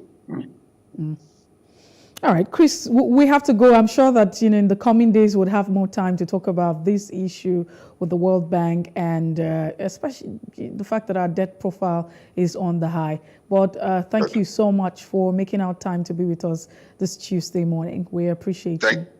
Thank you very much for having me. Have a wonderful day ahead. All right, then. Chris Kehinde Nwandu is a chartered United Kingdom arbitrator. He joined us this morning via phone for Off the Press. We'll take a break. When we return, we'll head straight to our first conversation, where oil marketers actually are saying that there's plan for dispenser of gas, and they're seeking, loan from the Central Bank of Nigeria. Now, they're saying that this is a way out, of the effects of the removal of subsidy when that happens in June. Stay with us.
From Adamawa State, northeastern Nigeria.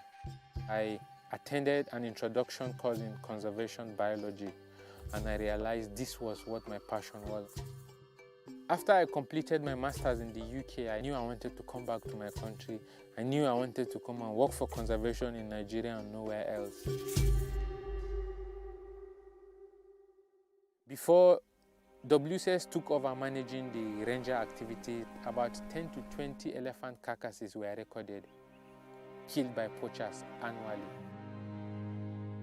Rangers were not properly trained, they were not armed. So one ranger with a firearm in a team, and the others would have cutlasses and sticks. That made the hunters more confident. I experienced poaching, I think, my first day in Yankari. It was almost fading, only the name was existing, but the actual reserve was just a shadow of itself. Poaching generally is a very big problem for us in Yankari. I realized there was lots of grievances from the surrounding communities. Sometimes they would send huge complaints and huge threats that they would kill elephants because elephants have gone out to destroy their farms, destroy their crops. Abu gaba ɗaya ja kore su, amma da kai dai mai gona je kore kayansa ko yana damuwan su ne, kuma lokacin ma mutane ba su da yawa, ba su yi gonakai da yawa a kusa dajin kamar yanzu ba. We believe a couple of elephants were killed in the past because of the problems with crop raiding. Then I got the opportunity to do the CLP program with WCS Nigeria. It has a very good collection of very passionate people working for the same cause, and it's been very great experience for me. Before Nacha came, we didn't have any conservation outfit per se. But when he came, he put things in order, he put the rangers in proper perspective. Working with Yankari Rangers has been really a great experience for me. It took me a while when I took over to understand them. So I got closer to them, spent more time with them, visited them in their homes, ate the same food with them, brought them so close that I was able to understand what are some of their needs, what are their problems. So when we took over, we were able to work with our partners, get them some firearms, some ammunition, uniforms, boots, kit bags. My boss is a moral man. Enjoy staying with him and enjoy working with him. Over time, the number of elephant carcasses went down, the number of patrols increased, and we can see poaching going down. I identified the 6 communities that were most affected by elephant crop raiding. I went around and had meetings with the chiefs and told them about the initiative, and I told them we have funding to have 2 people from their communities who would work with us as elephant guardians. So we trained those people on safe and effective ways to chase elephants away from the farm. Yankari has the last viable elephant population in Nigeria. The last elephant carcass we recorded in Yankari was in 2015 in May. Yankari Game Reserve is an endowment given to us by God, and we are trying to protect it and preserve it. The glory is coming back, and this will be attributed seriously to Nacha's foresight and dedication. I look at the Rangers sometimes, the success stories we have, it's one of the driving force I have that keeps me going. I said, if in such a small time we've touched this number of lives and we've made these changes, then I cannot give up. It's something that is so dear to me. It's something that I've sacrificed my life, I've sacrificed so much for. Nacha is Yankari and Yankari is Nacha.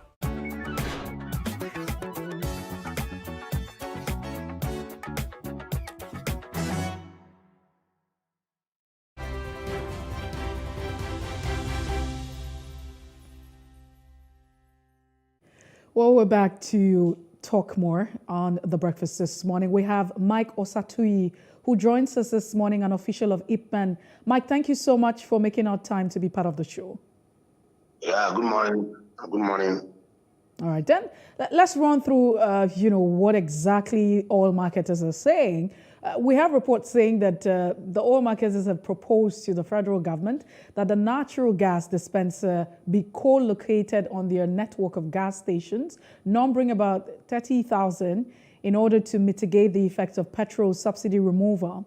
However, the federal government has said that it would also halt subsidy in June 2023, or just a few more days from that, budgeting only 3.35 trillion naira for half-year payment. Now, recently, it might interest you to know that Zainab Ahmed, Minister of Finance, Budget and National Planning, had disclosed that the federal government had secured the sum of $800 million from the World Bank as part of its post-subsidy palliative plans.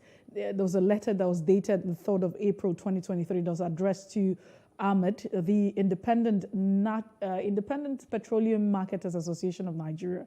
IPMAN presented a palliative situation and solution to cushion the effects of the removal of energy subsidy. The association said that it has existing agreement with Gas Analytics and Solution Limited to install natural gas dispensers. According to them, this collaboration with IPMAN presents the most economic and expedient platform to deploy necessary infrastructure that's to support the fast national rollout of CNG4 vehicles. This is what the letter actually said. No time to go through all of that. But IPMAN has also highlighted the need for, the CBN to release intervention fund for the National Gas Expansion Program as loans to vehicle owners to acquire gas conversion kits. Now, Mike Osatuyi is an IPMAN official. He joins the conversation this morning. Mike, once again, thank you for making our time. Yeah, thank you and good morning. Can you quickly take us through Nigerians, what the plan of IPMAN is, this proposal, how does that, stop or mitigate the effect of subsidy removal? Yeah, thank you and good morning once again. You know that when they remove the subsidy, definitely the price will go up. As of now, crude price around $80 per barrel, and eventually that one to template is going to be around 600 per liter. And everywhere that we have options, we have gas in abundance, so the government can also in empowering members, nations, to install CNG and injection that can be an option to to vehicles, and it's cheaper, it's cleaner, and we have one that can also for 2 years. So that's an option that we are proposing, and not that we have the existing stations. So we're not going to be building in this station to get it achieved. So if money is ready, the government so that we can use our station of CNG that will power the vehicle. And we can also use CNG also and LPG to power the generator in the house. So we have a multi-purpose use of gas. But to depend on gas. Mike, if you can hear me, we seem not to have a smooth connection from your end. I would also advise if you can just, move a little bit to the left and the right, how the network can be sometimes, so we can have a better reception. It's poor and we can barely make sense of what you're saying. But if you can still hear me, hoping that you're able to move to the right or your left. I'm asking that you should take us through how that can cushion the effect of, the subsidy removal, because your association is saying that this is actually the best way. This is the way out. So can you quickly take us through the how? How, is that going to happen? Show us and tell us, in real time. We have the stations. Can you hear me now? Mike, can you hear me? Yeah, I can hear you. So I'm asking that how is this going to solve the problem of, the effects of subsidy removal? We know that the prices of petrol would go up. We can't for sure say how much petrol will be selling for. Some people have pegged it at 500. Others are saying it probably might be selling for 750 naira per liter. Others are saying 800. But IPMAN's position is that these would help mitigate the effect of, the removal. So again, so that the CBN can grant you these funds, how is this going to happen? Can you take us through, the how? Yeah, what I'm saying is that if man have mutations nationwide, both in rural area and urban area, and if they can give support, CNG can be installed in all stations. CNG is complete natural gas, which is an option to feed the vehicles. And this also can be used for generator in the house. So since we have the stations, and if these equipment are installed, vehicles can drive in, generate the underwater petrol, and fill up and go. So the gas is up and it's cleaner, and Nigerians have gas in abundance that can last us about 12 years.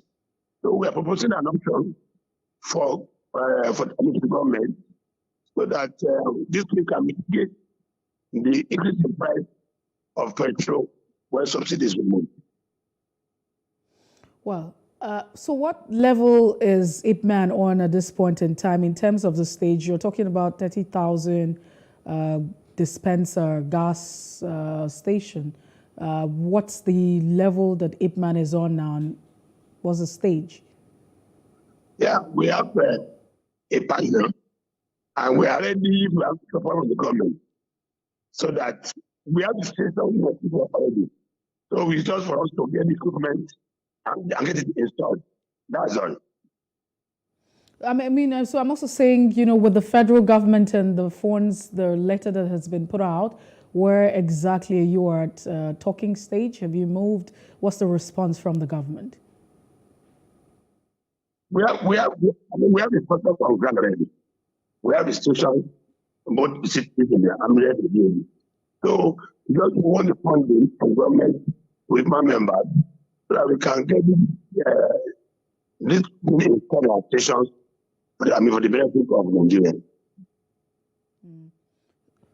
So, you're saying that you have been in touch with the federal government. We have already written to the government and to the Minister of Finance for this project. And I can update you the copy of the letter. So what's the progress? We are waiting for response from the government, but we believe that they will respond positively. Because this is a very good means of mitigating the increase in price of petrol.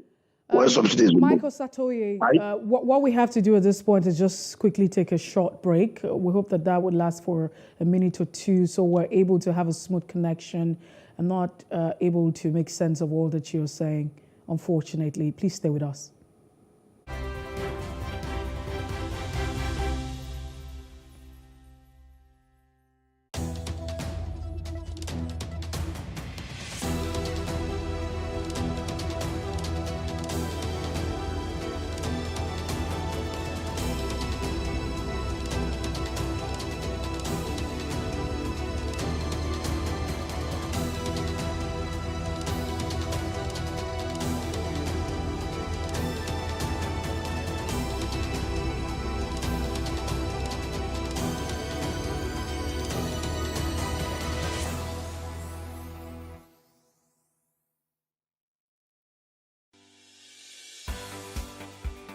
Businesses in Africa can be very challenging. In Nigeria, it is particularly intimidating, and successful builders have learned how to navigate a hostile environment to unlock opportunities. But one major challenge businesses face is how to filter through the noise and identify where their ideal customers exist. Get insight and practical steps from industry players and captains of industries. Hear success stories to help you make informed decisions as you scale your business in Nigeria. Watch Business Insights at this time on Plus TV Africa.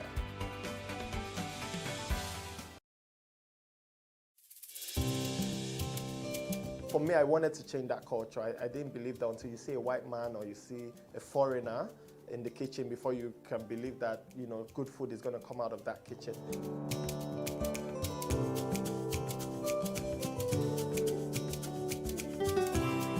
You can leverage on each other's spaces and, So, we believe in Nigeria, right? We believe that Nigeria can get better. We, the youth, are the ones that can make it better. And my products are proudly made in Nigeria.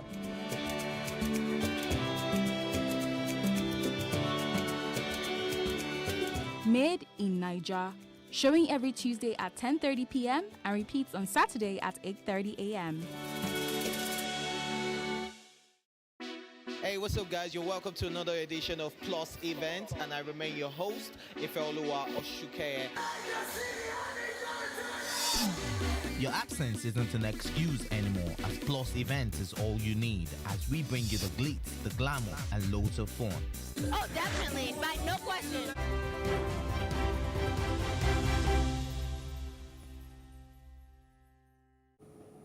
Well, so we have been reconnected with Mike Osatuye. Thank you so much for being with us, Ipman official. Yeah, good morning. Yes.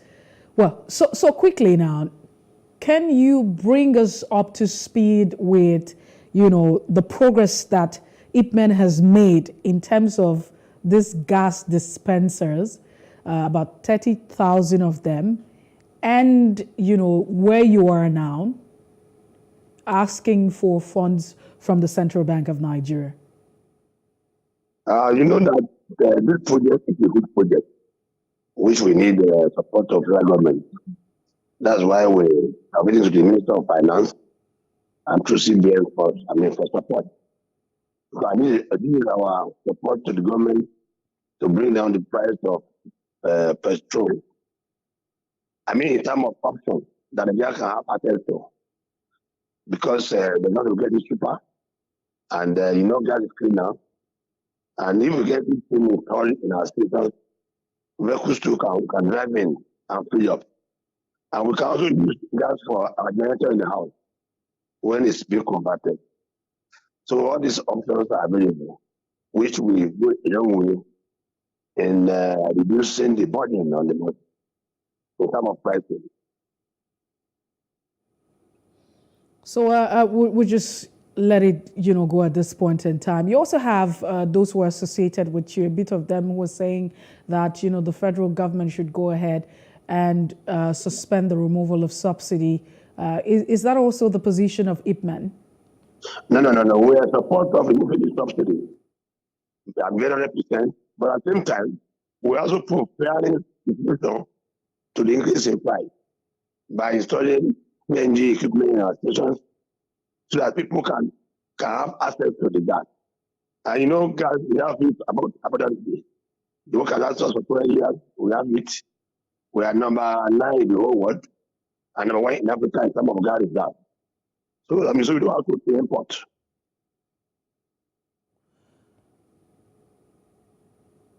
Mike, can you hear me? Yes. So do you think that the central bank or the government would actually heed to your requests? You said you've made progress in terms of engaging the government. Do you see the government responding or the CBN responding in a positive light? Well, I think we need to work together, all the operators and stakeholders with the government. Because what matters is what is the solution to the increase in price of petrol when they remove subsidy. So we have to sit down and don't just think that was the way out. And we are now coming up with this option so that you can work. I know we have the station nationwide. So we are not talking of building a new station. It's just to install the equipment and fill up. So that that's a very fast option to reduce the burden on the masses. Because in fact, you're going to get gas about 40% cheaper than petrol. Mike, we have to go now. Thank you so much for making our time to be with us. We'll definitely have this conversation in the coming days as we inch closer to the date of the removal of petrol subsidy. And let's see what happens if your association is saying that you have a solution, to help cushion the effect. Then let's see how that pans out. Thank you so much this morning. Well, we have been speaking with Mike Osatuye, who is, the National Comptroller of IPMAN, right here in Lagos. Thank you once again for being part of the show. We'll take a break, and when we return, we'll shift our attention to security votes and the fact that governors probably might just be under a lot of pressure at this point in time over, the recent measures that has been taken by the government to ensure management of these security votes that are not, there's no constitutional provision for it. Stay with us.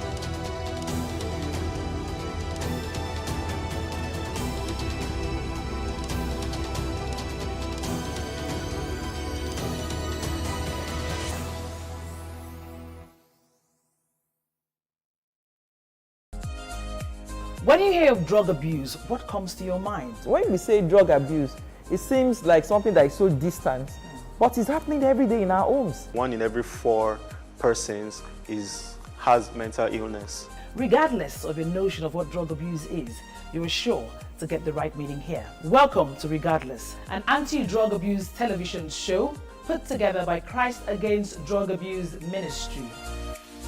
Regardless, the anti-drug abuse show, airing on Plus TV Africa every Tuesday at 5:30 p.m. What we see and envy in other countries, we don't pay enough attention to how it is done. So for example, people are always talking about, we should tell African stories. I smile. I'm one of those who says that. I think that we should talk to ourselves first before we're even worried about what people are thinking about us. We overvalue the opinion of other people. We don't value ourselves. We don't value our people. But isn't that why we should tell our own story? To ourselves. Yes, first. You understand? Yes. So we won't be talking about telling African story because we didn't wake up this morning and think first and foremost I'm African. I think I'm Nigerian. That's what I'm You saying. understand? So in Nigeria, yes, first and foremost, we need to talk to ourselves. How do we talk to ourselves? What do we say to ourselves? What's our reality? So what does reality mean? Reality. And what lens are we looking at reality from?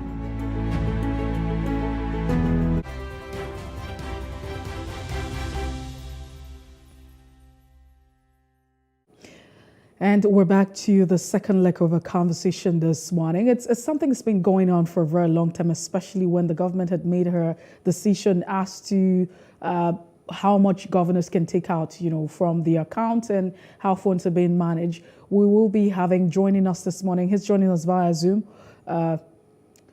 Olojade, who is joining us, a public affairs analyst, joining us this morning for the show. Thank you so much for making our time to be with us. Yeah, thanks for having me.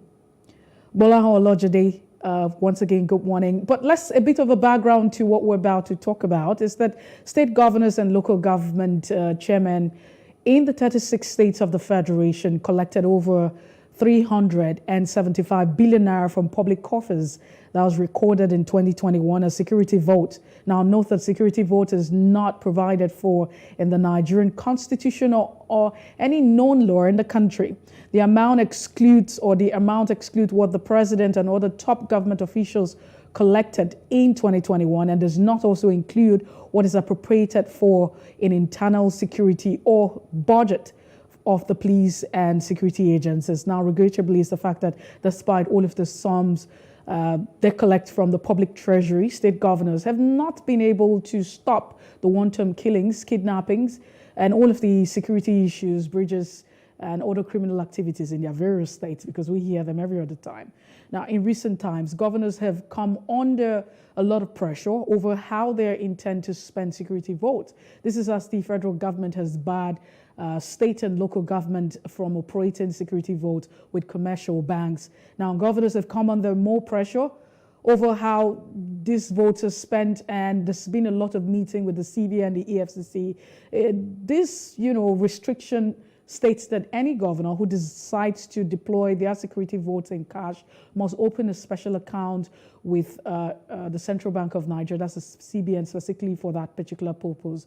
And these measures are to keep the two tiers of government under close watch on their use of cash. This is also in line with the January directives of the Nigerian Financial Intelligence Unit, halting the withdrawal of cash from public accounts with effect from March the 1st. That's what the federal government had stated. But however, the federal government has also made excuses for the state and local government, saying, hey, this can actually happen. They can operate this security votes in cash till May the 29th. This is where we invite our guest, who's a public policy analyst in Lagos right here, Gbolahan Olojide. Thank you so much for joining us. Yeah, thanks for having me. Well, the subject. Go ahead.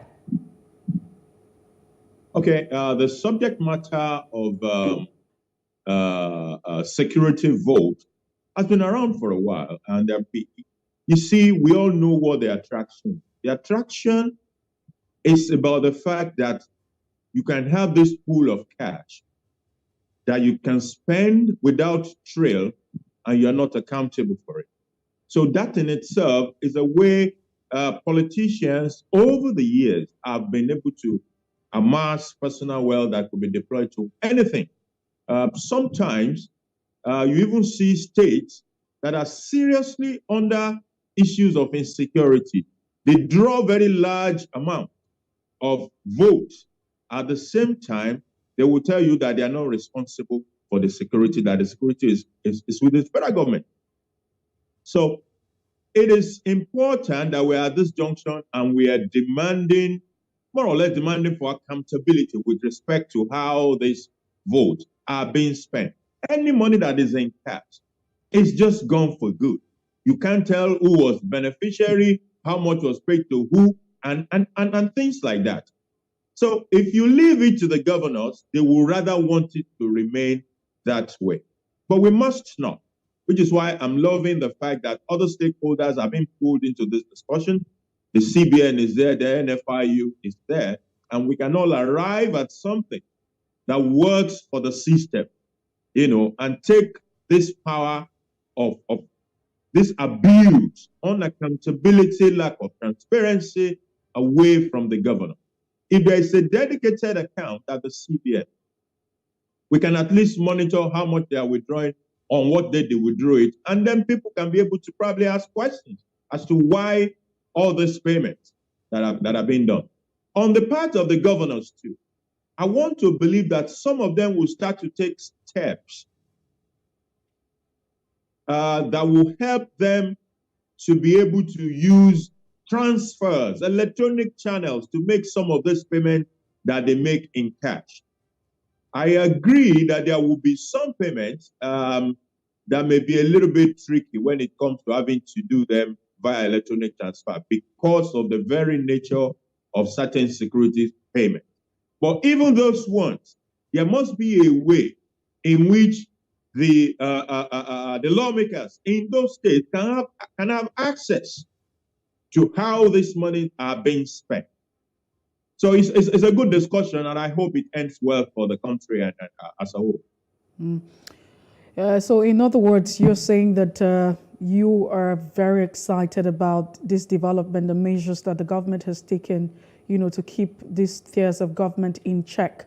But again, I ask, if we say that, the security vote is not provided for in the Nigerian constitution, there's no known law, you can't regulate, you can't really tell, why haven't we made moves rather than all of this barring and sort of control that we have? Why haven't we made, some sort of movement or provision, to have the constitutional backing for security votes and how these funds can be spent? We have had several times of constitutional review as it is for the past 8 years. So how come that has not been the discussion? Well, I don't think it's everything that should require a constitutional amendment. A simple demand for accountability, in my opinion, is what we're asking for here. And it shouldn't require the amendment of our constitution. come to think of it, there are existing laws, even as we speak, that are guiding how anybody can use cash in this country. Why don't we simply call up these existing laws and then work out the other complexities that may be around this particular issue, rather than going back to the Constitution to go and make an amendment? The American Constitution was, I think, 1787. The total amendment made to that Constitution is about 33 in about 250 years. So we also have to be careful how we just, for every little thing, we go back there and want to make a constitutional amendment. I'm not so sure that we need a constitutional amendment in this particular issue. Rather, we should call on the existing law, work with the stakeholders, and be able to chart a way forward that will provide better accountability and transparency to how money from that wallet is being spent. So do you think that this is a very effective way to ask for accountability? What the government, the measures that the government has taken, the stakeholders that you have on board, do you think that this is effective? Do you think that it would yield the desired result? Do you also see us implementing this? Because we're not very big on implementation as a people. It may not be 100%. I can already see some loopholes there. One of the important loopholes is the fact that government, as we speak today, still collects certain revenues in cash. So once you tell them that you can't withdraw cash from the bank, it means that they can decide to keep some of those revenues that they collect in cash for their cash usage. And that will defeat the purpose of this initiative that we are charting. However, it is a step forward. Let's start somewhere and then see how we can bring in, other measures along the line to deal with whatever holes, whatever loopholes we still find within the system after we start the implementation. It is not the law alone that can solve problems like this. Law alone does. There are several laws that are already in place anyway. So we should be asking ourselves why these laws are not making it happen already. It is because it is not just about the law. There are also other critical stakeholders that must plug into this matter to make it succeed. So that's why I think that this approach will achieve some measure of success if we do it properly. So you have mentioned critical stakeholders that should connect with this particular, policy or action of government. And who are those stakeholders, and how and what can they do, to demand accountability and ensure transparency of this group of persons? One of the stakeholders are the lawmakers at the state level.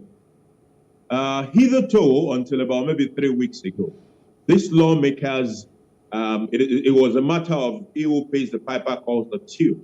It is the governor that decides what they can have, when they can have it. But with the passing of certain constitutional amendment about 3 or 4 weeks ago, that is no longer the case. These lawmakers have their own money directly, and they don't have to wait for the mercy of any governor.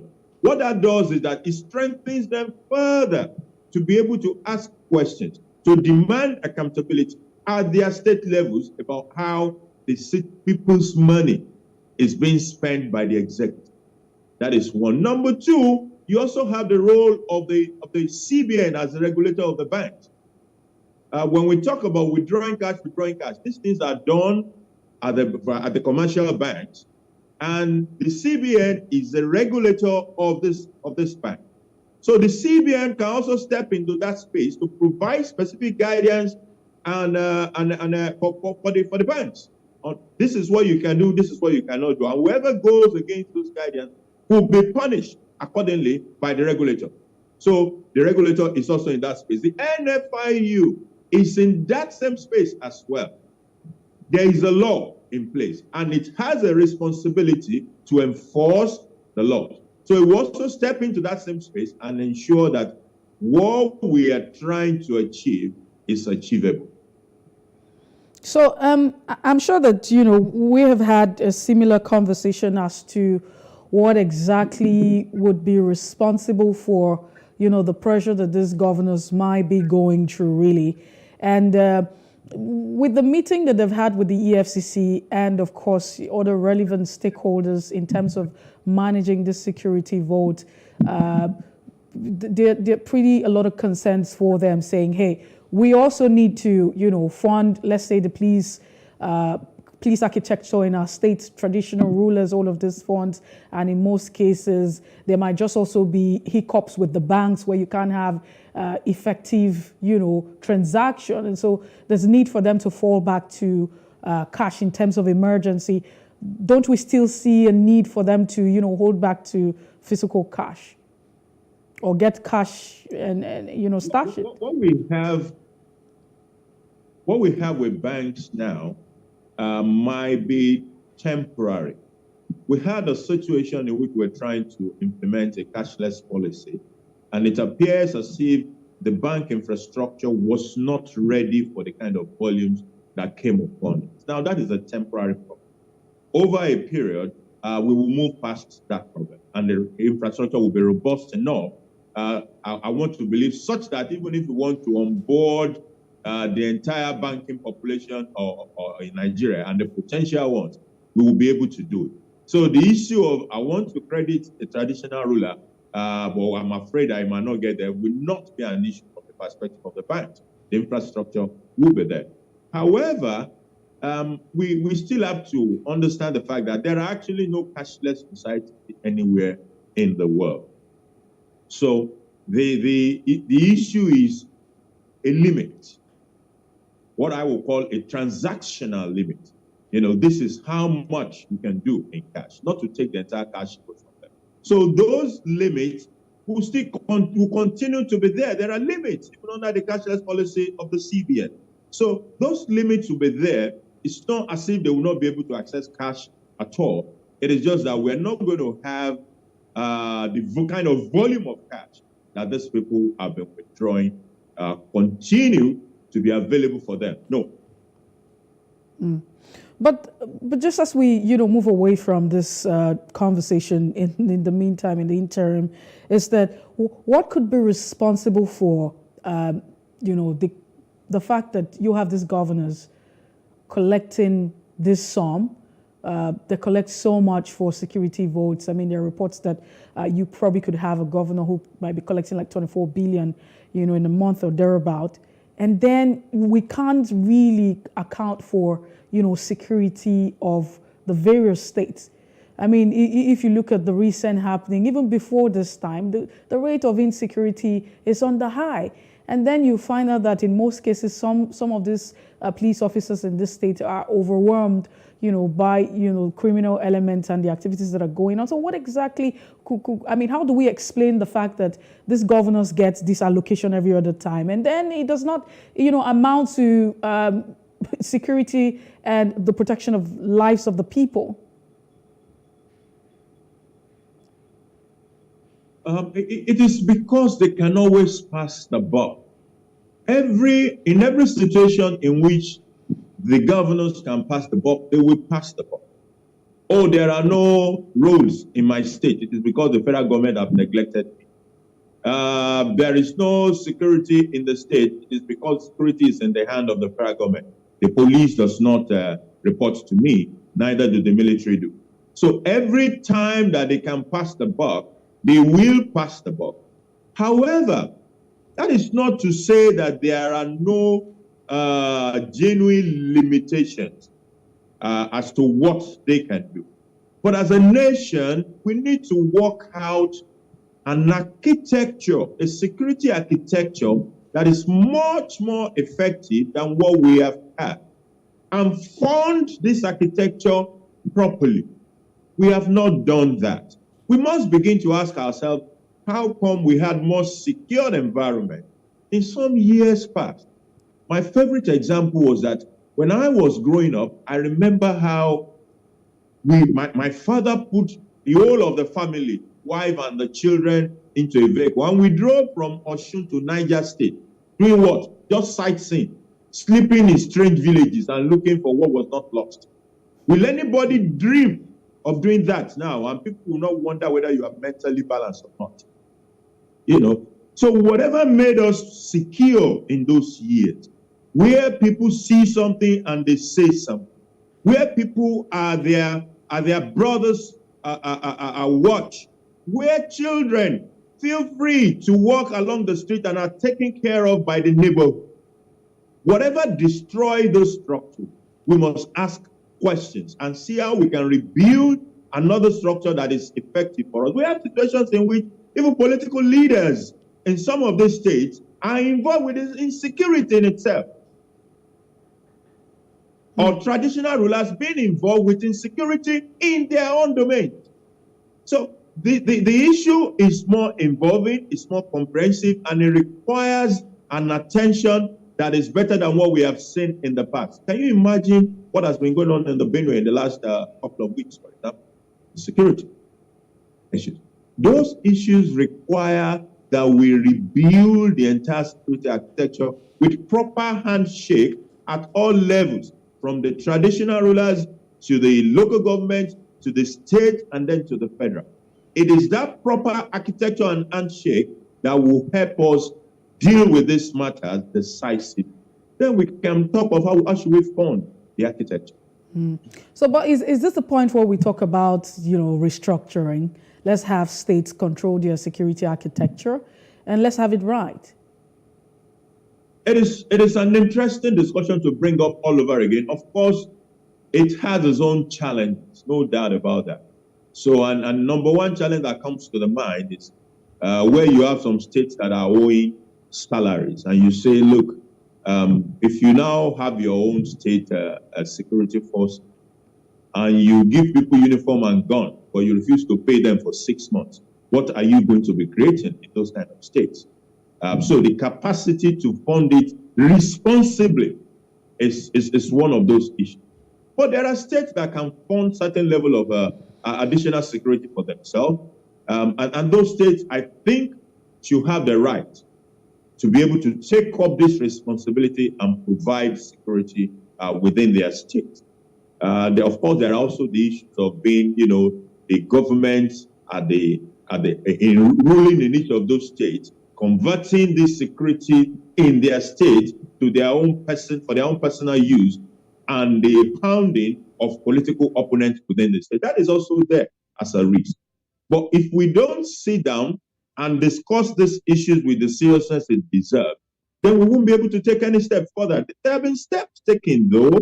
In the last couple of years, we've had all the Amotekuns, the Ibubiago, and in some part of the north where they had their own internal state security service. But what we have, from my observation, most of these security services have not lived up to the expectation. I think Amotekun is probably the best of these from the reports that we get. Proper funding, proper leadership, even for those state level security architecture is very important. And that is where we will begin to ask again, these so-called security votes, how are these governors spending it? I mean, if we're costing it down now because we're out of time. We need to join the newsroom for the news brief. But we also still have some people say if we're ever going to pay attention to the issue of restructuring of security architecture, then it's also important to pay attention to resource control as well, because they work hand in hand. And so the issue and the argument was whether, some states actually have the capacity to pay salaries will not, be the concern. But then again, with the fears, whether or not these governors would not control the security architecture for their benefit, there's always this part that says, why don't we rather try? The issue is that our institutions are generally weak. Typically, if we have functional and strong institutions, it should not be an issue. It should not be an issue, which means those security institutions, even at the state level, are not just going to be pandering to the governor. But do we have those level of institutional strength already? I have my fear. Not even at the federal level do we have those level of institutions. Bolaho, Olujide, we have to let it go at this point in time. Thank you so much. We always look forward to having you share your thoughts on some of those critical and national issues. We hope that this conversation would not end. We have more time to talk about this as we inch closer to a transition from one government to another. Thanks for having me. All right, then have a great day. We have been speaking with Bolao Olujide, who is a public policy analyst right here in Lagos. That's the size of our conversation. Thank you so much for being part of The Breakfast. It's been an amazing ride, 7 a.m. up until now. We hope that you had a great time. But if you missed out on any part of the conversation, we ask that you follow us on all of our social media platforms. Just to catch up on Facebook, Twitter, and Instagram. You can subscribe to our YouTube channel. It's at Plus TV Africa, Plus TV Africa Lifestyle. My name is Mercy Eboko. Have a great Tuesday morning.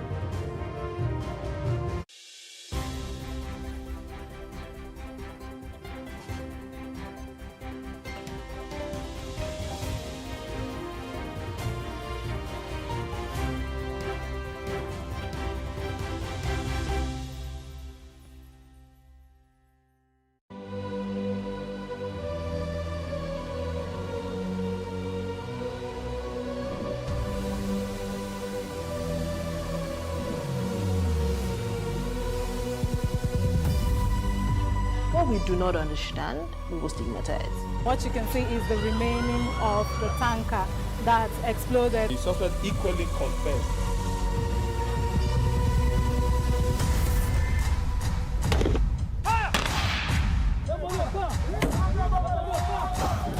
A 500 naira they collect them. If you no talk, then go beat you. Now 2,500 and they pay.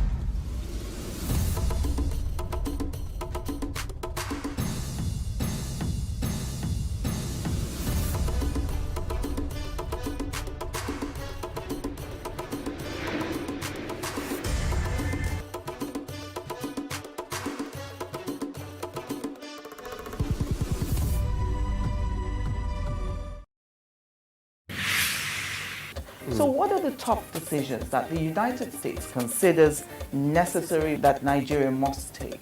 I like to think of my interactions as conversations, not interviews. And that's why I say asking questions is both an art and a science. Everyone says in Islam you are allowed to have 4 wives. Is it mandatory? The right question enables answers that educate, inform, clarify, and help you, the viewer, to better understand the issue before making up your mind. Our goal is to reduce from 10 to 2 days the time it takes to register businesses in Nigeria. Join me every week on this station, Plus TV Africa, and gain exclusive access to my conversations. I'm Angela Ajetumobi.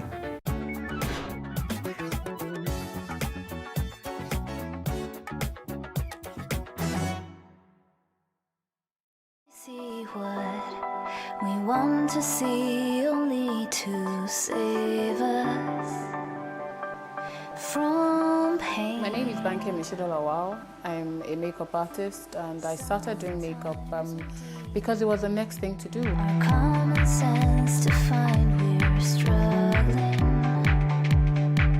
Today I'm going to do the makeup for a bride. I'm going to take you through the process from wearing of the coral beads to the ashoke, and I'm also going to tie her gele. The gele is a head wrap. It's a traditional head wrap worn by women in Nigeria for during occasions or ceremonies. I understand the emotions a bride goes through on her special day. I've worked years in the wedding industry, and I know that everything culminates into today, the engagement day. My job is to present, is to pack all those emotions and present the bride in a fantastic way. She's coming out, she wants to come out beautiful, but I also want the groom to recognize her. I don't want her parents to think, oh wow, what's this masquerade alighting? from the mix of my eyeshadows to the way that I press pigment onto the lids and apply the lipstick or lip gloss or the blusher. Everything is a process that I'm very passionate about. Working on a bride on her engagement day, I think I'm drawn to it. I'm very passionate about it. I love it. From the way I do my eyebrows, from the way I apply my foundation, I prime the skin. I want to make sure that the foundation is brown and it matches the neck and it doesn't wear off, it lasts long. The bride is not concerned about mopping her brows during the ceremony and wiping off everything. So in as much as the makeup is going to look beautiful, it has to be long lasting. Those are some of the secrets of my makeup artistry. I do makeup that stays on and on and on, and even though the bride will sweat, because of course it's humid in Nigeria, the makeup still looks fantastic 10 hours later.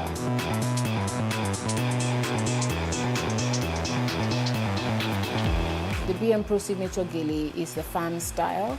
I think it flatters many skin, many face shapes. It slims the face. It gives you a little lift if need be. It's known to sometimes be too tight, but I believe that's the cross you have to bear for looking beautiful. I'm trying to infuse the colors of what she's wearing into the style of makeup that I do. She's wearing white, gold, and coral, so I'm taking elements of those colors, and I'm also pressing pigments, glitter pigments onto the eyelids. For the cheeks, I'm going to contour it a bit, and of course, her skin is very nice and brown, so I'm going to enhance that. I worked with designers, I worked in editorial, beauty, and fashion magazines. I worked a lot with Tiffany Amber, Odiomi Monet. I was drawn to working with models, but these days I find that I work mostly with brides. I do a lot of weddings, destination weddings, weddings locally, and even I take one-on-one makeup classes for people who want to learn how to do their own makeup. Thank you so much. You're welcome. I'm usually inspired by client feedback. Whenever I've worked with anyone, whatever they say to me about the service afterwards, those are some of the things that keep me going. They dictate or determine what I'm going to do next.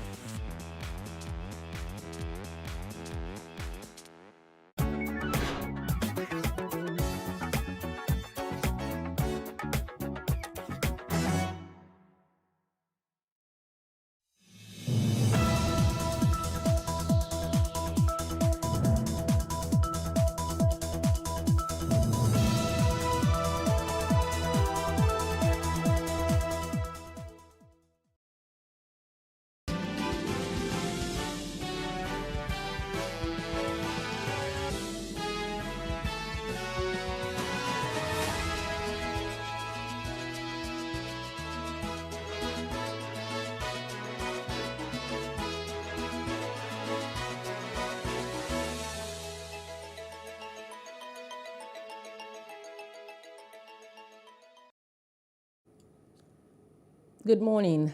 I am Maureen Menongweziga. This is News Brief. A former deputy governor of Nasarawa State, Professor Onje Giewado, who was recently kidnapped, has regained his freedom. The professor of law, who was abducted from his country home in Rinza near Wamba, headquarters of Wamba, local government area of the state, was released after his family paid a ransom of 4 million naira to the kidnappers. The State Commissioner for Information, Mr. Mogo Shama, and the police command confirmed his release. In the aftermath of Professor Giawado's abduction, the kidnapper had placed a call to family members demanding 70 million naira ransom, which was eventually negotiated to 4 million naira before he was freed. The bandits who kidnapped 85 people in Wanzamai village in the Safi local government area of Zamfara state have finally agreed to collect 20,000 naira ransom on each of the victims. They also asked the government to withdraw soldiers from the village as part of the conditions for the release of the abductees. They gave 12 midnight of Sunday as the deadline, threatening to kill any victim who failed to pay the money on or before the stipulated time. The State Commissioner for Security, Maman Safi, said the government would not succumb to the pressure by the bandits. Meanwhile, an attack by suspected bandits on Safi local government area in Zamfara was repelled by Zamfara State Police Command. Spokesperson for the command, Mohammed Shehu, said 2 suspected bandits were killed while others escaped with bullet wounds. In the aftermath of the gruesome killing of more than 134 people by suspected Fulani herdsmen in Benue State, Governor Samuel Ortom has maintained that indigents would not be provoked into taking up arms against anyone. Ortom, he described the killings as heinous and cowardly, reiterated his call on President Buhari to come to the aid of residents of the state. He also appealed to the communities and their leaders to continue to be law-abiding, but also be vigilant at all times to be able to ward off their assailants. Of 1 week, we're having more than 100 people killed. And if that continues, it means we shall be completely annihilated from this country. And this is not right. And so the president has charged the security agencies to stand up to their responsibilities. They've been doing so much, that I know. I know the challenges they have, funding, equipment. They are grossly inadequate to cover all the areas, but something has to be done. In all, we have received 38. A good number of them that survived and reached here were attacked with intent to kill. We reached that conclusion with ease because if you look at the nature of the injuries, they targeted their head and neck region. To the glory of God, the 38 that came here alive are all alive as we speak. Meanwhile, the leaders of 3 main tribes of Benue State under the aegis of Umzo Untiv, that's the MUT, Ochetaho Idoma, Oki, and Omiyegere Oni, have bemoaned the recent killings in the state and urged President Muhammadu Buhari to declare a state of emergency on security in the country without further delay. Speaking in Makurdi, the leaders, through their chairman and president general of Umzo Untiv Worldwide, Chief Iobi Iaha, insisted that the president must act fast because the people of the state have had enough of the killings of their loved ones by armed herdsmen. The leaders who were reacting to the recent killings in parts of the state warned that the killings in Benue State are getting out of hand, though the president in the country, but it does not look like they have justice yet. The leaders who are reacting to the recent killings in parts of the state warned that the killings in Benue State are getting out of hand and quote, they have a president in the country, but it does not look like they have one. Just within 2 days, 86 persons were killed by Fulani herdsmen in Benue, and within 1 week, they killed about 120 people in the state. And of quote, the Fulanis are allowed to carry AK-47 to defend themselves. But what about the farmers, they asked. The Mieti Allah Cattle Breeders Association of Nigeria has condemned the recent killings in some parts of Benue State. Recall that Umogiri, Ikobi, and Inye villages were attacked last week with over 80 persons killed. National President of Macban, Baba Usman Ngel-Zarma, while distancing the group from the massacre, described the attack as an act of criminality. He said the attack should be condemned by all.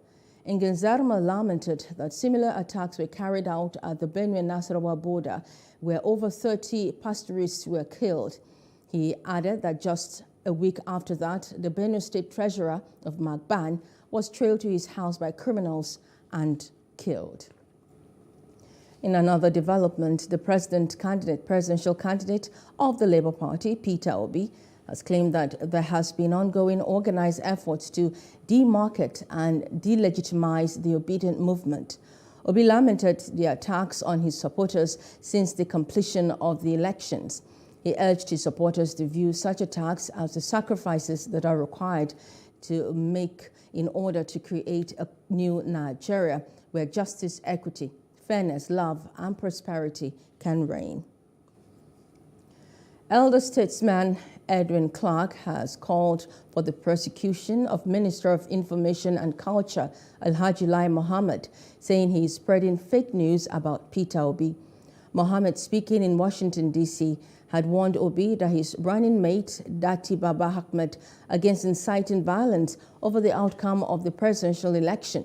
Baba Ahmed has said in an interview that the president-elect did not meet the constitutional requirements to become Nigeria's president and asked the Chief Justice of Nigeria not to swear him in as president. Reacting to this in a statement, Clark called on the Attorney General of the nation to undertake thorough investigation of the activities of Mohammed and charge him to court for constituting himself as mastermind and disseminator of fake news.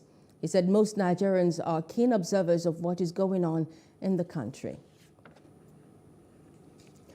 The ruling All Progressive Congress, the APC, is asking the presidential election tribunals to dismiss separate petitions filed by 3 opposition parties: Action Alliance, the AA, Allied People's Movement, APM, and Action People's Party, the APP, seeking to nullify the suits challenging the victory of its presidential candidate, Asiwaju Bola Ahmed Tinubu, in the February 25th presidential election. The 3 parties had filed the petitions challenging the emergence of Tinubu as president-elect on different grounds, with the AA claiming that the Independent National Electoral Commission, INEC, had failed to include the name of its authentic candidate for the presidential election, Solomon David Okanigwan, and went with a factional candidate, Hamza Al-Mustafa.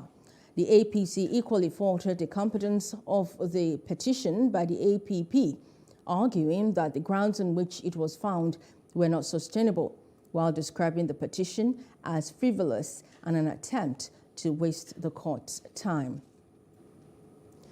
The All Progressive Congress Working Committee in Takum local government area of Taraba State has disassociated from the purported expulsion of the Senator-elect David Jinkuta. Addressing a press conference in Jalingo, the state APC chairman said that those who signed the purported expulsion of the Senator-elect were not members of APC. He added that the group were mercenaries recruited by some aggrieved members of the party who lost out in both primaries and the governorship elections. We equally want to put it on record that the group who signed the purported expulsion of our senator-elect are not members of APC in Takum local government. They are rather some mercenaries recruited from an opposition party by some aggrieved members of the party who lost out in both primaries and the governorship election of the 2023 polls. Ordinarily, we should not have responded to these purported fake letters of expulsion being circulated by the groups, but our response was necessitated by the fact that a section of the people may be misled to believe whatever trash they come across in the social media. I wish to state in a very clear and loud voice that we, the executive of APC Takum local government of Taraba State, have passed our vote of confidence on our Senator-elect, Honorable David Jinkuta. In an APC because we refer to the purported letter of expulsion by miscreant, the group that we have not known them. In APC, we know after the election, during the primaries and after the general election and post-primary, definitely we must have to come together because one might have stepped on someone's toes or the other. Therefore, if we are calling for reconciliation, it doesn't mean that we have a faction.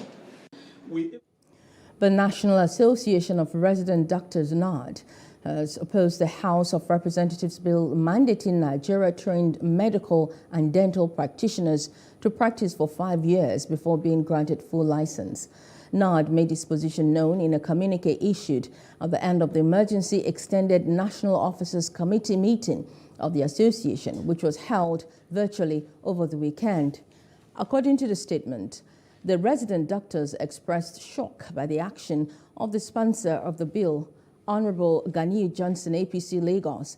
The doctors also decried the non-payment of salaries of members by the federal government as the current administration gradually winds down. The United Kingdom has placed Nigeria on the red list of countries that should not be actively targeted for recruitment by health and social care employers. This was disclosed in information obtained from the website of the UK government titled Code of Practice for the International Recruitment of Health and Social Care Personnel in England. This is coming 1 month after the World Health Organization listed 55 countries, including Nigeria, facing the most pressing health workforce challenges related to universal health coverage. The amber countries, where international recruitment is only permitted in compliance with the terms of the government-to-government agreement, are Kenya and Nepal. Unity and peaceful coexistence were reached at the Easter Unification Concert in Abeokuta, Ogun State. The convener called in all for the reflection on the significance of Easter, which captures the sacrificial love of Christ for mankind and the hope his resurrection connotes.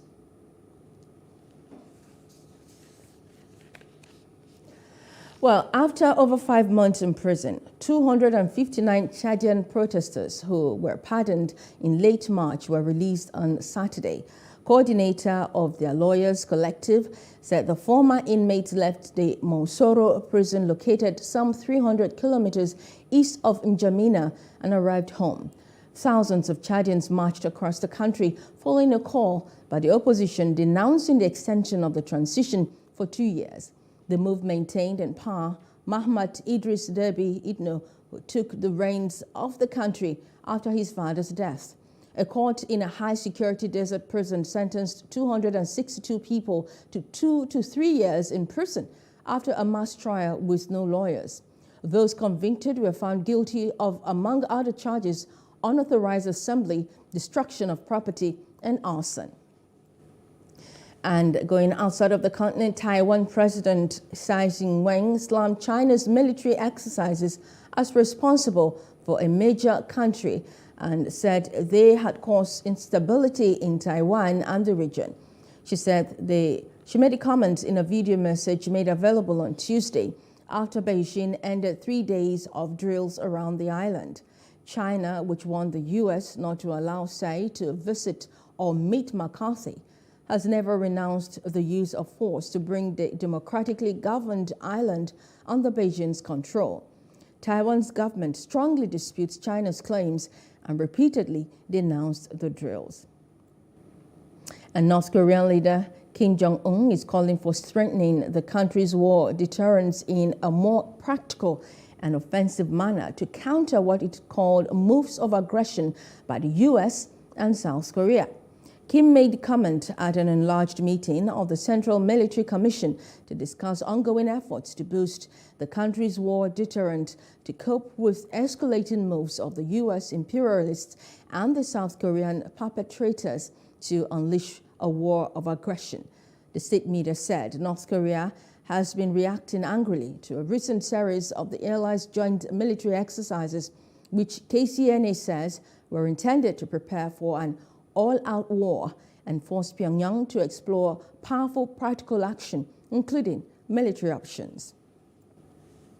And in business, cryptocurrency losses resulting from hacks and scams fell by $452 million in the first quarter of 2023, DeFi, an antivirus and app provider firm, has disclosed.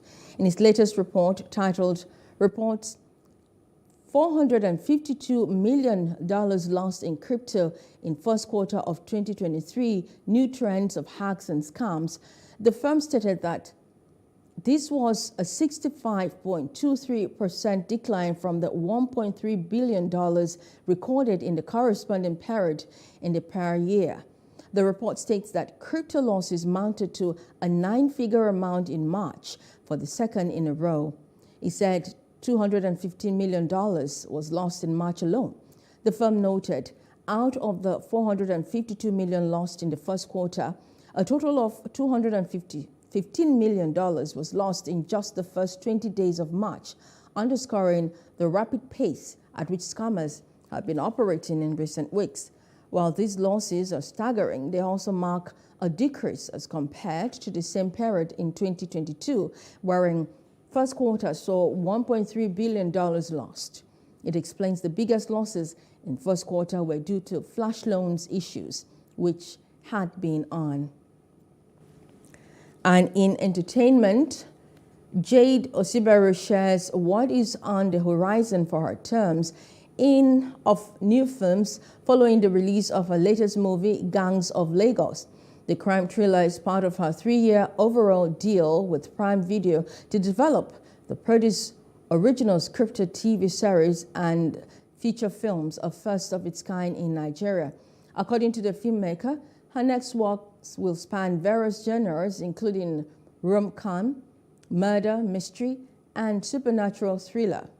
Prior to her latest release, Osiberu has worked on a rom-com titled Isoke, Ayinla action movies like Sugar Rush, Brotherhood, The Trade, easily solidifying her status as one of Nollywood's most exciting filmmakers.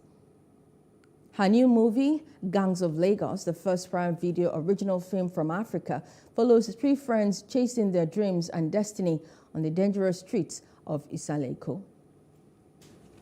And in sports, Manchester City are desperate to win their first Champions League, but desire alone will not be enough to claim success in Europe's top competition. Manager Pep Guardiola said ahead of Tuesday's quarter-final first leg against Bayern Munich. Guardiola has won 4 Premier League titles, 1 FA Cup and 4 League Cups at City, but European success has eluded the manager who won the trophy twice as Barcelona manager. Under the Spanish manager, City have reached the quarterfinals of the Champions League for 6 straight seasons, with the English Cup's best finish being runners-up in 2021. On Tuesday, Guardiola and City will come up against Bayern's boss Thomas Tuchel in the Champions League for the first time since the German manager's Chelsea team beat them in the 2021 final. The failure when I won this competition, yeah, definitely. We want to try. It's an honor to be here against the elite club like Bayern Munich, and yeah, we're happy to be here. Happy to be here. Only I can say so. It's not for granted. You have to deserve it. You have to play good 2 games and try to do the first tomorrow, and that's all. We tried last season. We tried 2 seasons ago. We tried 3 seasons ago. Every single season, but there are teams that you face that also they are good too, and they want to win it too, and. My ambitions, I don't know the ambitions in their own lives, and every one of you, the people around the world, ambitions to be perfect in everywhere. So my ambitions is below. So I like to be in the Premier League where we are, in the FA Cup, play the semi-finals, being here again. That is my dream, to live it again, being here in front of you in a Champions League competition. And we want to try like we tried all the time, but that doesn't mean it's going to win, no. No, yesterday played a master, Jack Nicklaus. How many masters or how many grand majors have played in his career? How many? In the 30, 40 years as a golfer. 30 years for 4 majors, like it's a Champions League in comparison. How many? 120? 130? How many won? 18. Wow, how many? 18 with 130? He lose more than the win. That is a sport. In football, in golf, in basketball. Michael Jordan, the best athlete for me, basketball, football player. Won 6 NBA titles. How many years played? 16. He lose more than win. So this game, all games, they are so difficult. The important is to be here and compete well, do our best, knowing that tomorrow at 9 o'clock we have to be perfect to try to get a good result to go to Germany. Well, I think both are so creative managers. They shape the formations and the shape they play many times. We saw the 3 or 4 games that Thomas Tuchel with Bayern Munich played, and maybe tomorrow is going to do something new. So because they are so creative, both of them. So. Always we try to figure out the quality they have in all departments. So would have been difficult with Nagelsmann. Would be difficult with Tuchel. Let's try, but in the same time, and I don't pay much attention about them and focus what we have to improve a little bit. Our team to do it well tomorrow. Well, that's the news brief. For more stories, follow us on Facebook, Twitter, and Instagram. And do subscribe to our YouTube channel at Plus TV Africa and Plus TV Africa Lifestyle. You can also view us from Limex on limex.tv and Glow TV apps anywhere in the world. I am Maureen Menong. Many thanks for watching.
Abraham, Moses, Jacob, you are one family. You're going to win this sport in Nigeria. See how your body just dripping diamond. As far as I'm concerned, I guess it's the lady. The lady is the sacrifice man. Because, okay, let's assume now, this morning, I have to be in the office by 8:30. So she have woken up before 4 a.m. I'm still sleeping by then. So she sacrificed her time to make dishes for me while coming to the office, you know. And some other things like that I cannot do easily if she's not there. So well, the relationship is virtually about sacrifice. So, and both parties should be willing to make sacrifices. So there is no law that says the man must sacrifice for the woman or the woman must sacrifice for the man. Even among relationship of the same sex, normal friendship will still involve sacrifice. I think both the husband and the wife, they make sacrifices for each other. And it is sacrifice that can even make both couples to be in relationship. Because without sacrifice, sometimes one can just say wants to back out. But both parties, they make sacrifice. And I cannot say one make more sacrifice than the other. So it all depends on the area where the sacrifices are being made. The reason why I conclude my own that is the man is that the man is the one that be the NG body, that is financially, spiritually, and in all aspects of life. He has to provide everything that is necessary to sustain the relationship. It's a woman that make real sacrifice of marriage. She will be praying that God should sustain our husband, our home, and our children. So men will be looking for the money to please the wife and to pay for the school children. But women will be praying that God should give them life. There will be no death. Men are not, they don't believe on death. But women fear death too much. That's why we are always, if you see the congregation of the church, in the churches now, women are the ones that are much, because they are praying for God's sustaining of their marriages and their homes, on their children, and on their husbands, so that God should sustain them and bless their lives. So men are just looking for money. They don't pray. They don't believe that prayer is the one that sustains life, providing for house. But they depend on their labors. So that is why women are more so sacrifices on relationship. That's a very very corny one. Because if I say a guy does, the ladies will be like no. If I say a lady, the guys will be like, boy, you're a guy. But I would say both of them do sacrifice. But if you were to ask me who sacrificed the more, I would say it is the lady, because in most cases you see her doing more. Let me just, by doing, I believe you understand, doing more. Because ladies are more of a multitasker. They know how to multitask. But guys, we're more like the passive ones. So I guess the lady do sacrifice more in a relationship. Thank you. The most important and the biggest sacrifice ever is time. Then if you are able to give your time to your partner, you've given the best. Then after time, of course, love and affection follows. But time is actually the most important thing. Then I can give my money, my material things. You understand what I'm saying by material things. So I can share anything with my partner as far as she's worth it. I will not say man or woman make sacrifices, so it depends. As occasion demands it, the man can make sacrifice. There will also be time for the woman to make sacrifice. And evil among if you check within her assemblies, she will make sacrifices for some of her assemblies, some of her female friends. She will equally make sacrifices. Some will make sacrifices for her too. So life is about making sacrifices. God already makes sacrifice for all of us. Abraham, Moses, Jacob, you are one family. There's no doing all this sport in Nigeria. See how your body just dripping diamond.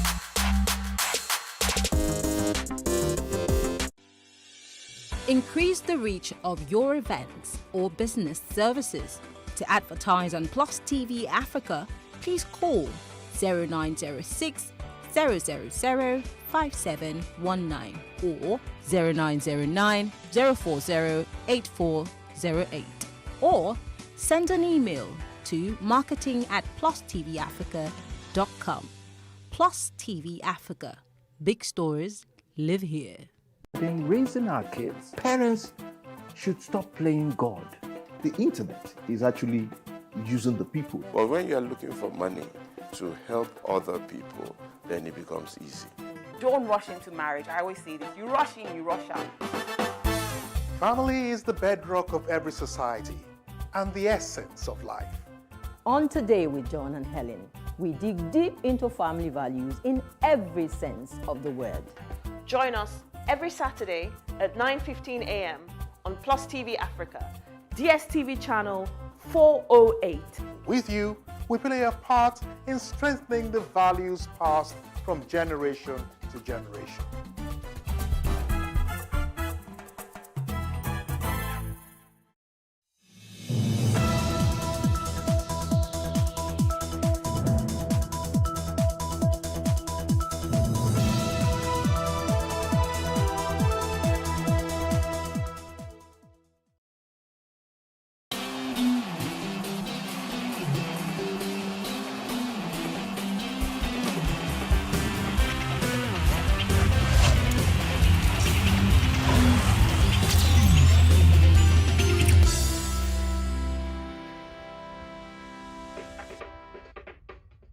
Welcome to another beautiful edition of Plus Sports on Plus TV Africa. We're airing from our studios in Lagos, and my name is Wale Agbede.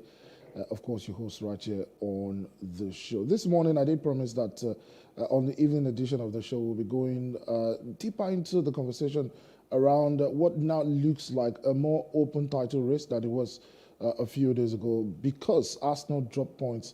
And now both teams do have their destinies in their hands. Not many times do we get the opportunity to say that, one team does this, they definitely win the title. The other team does this, they definitely win the title.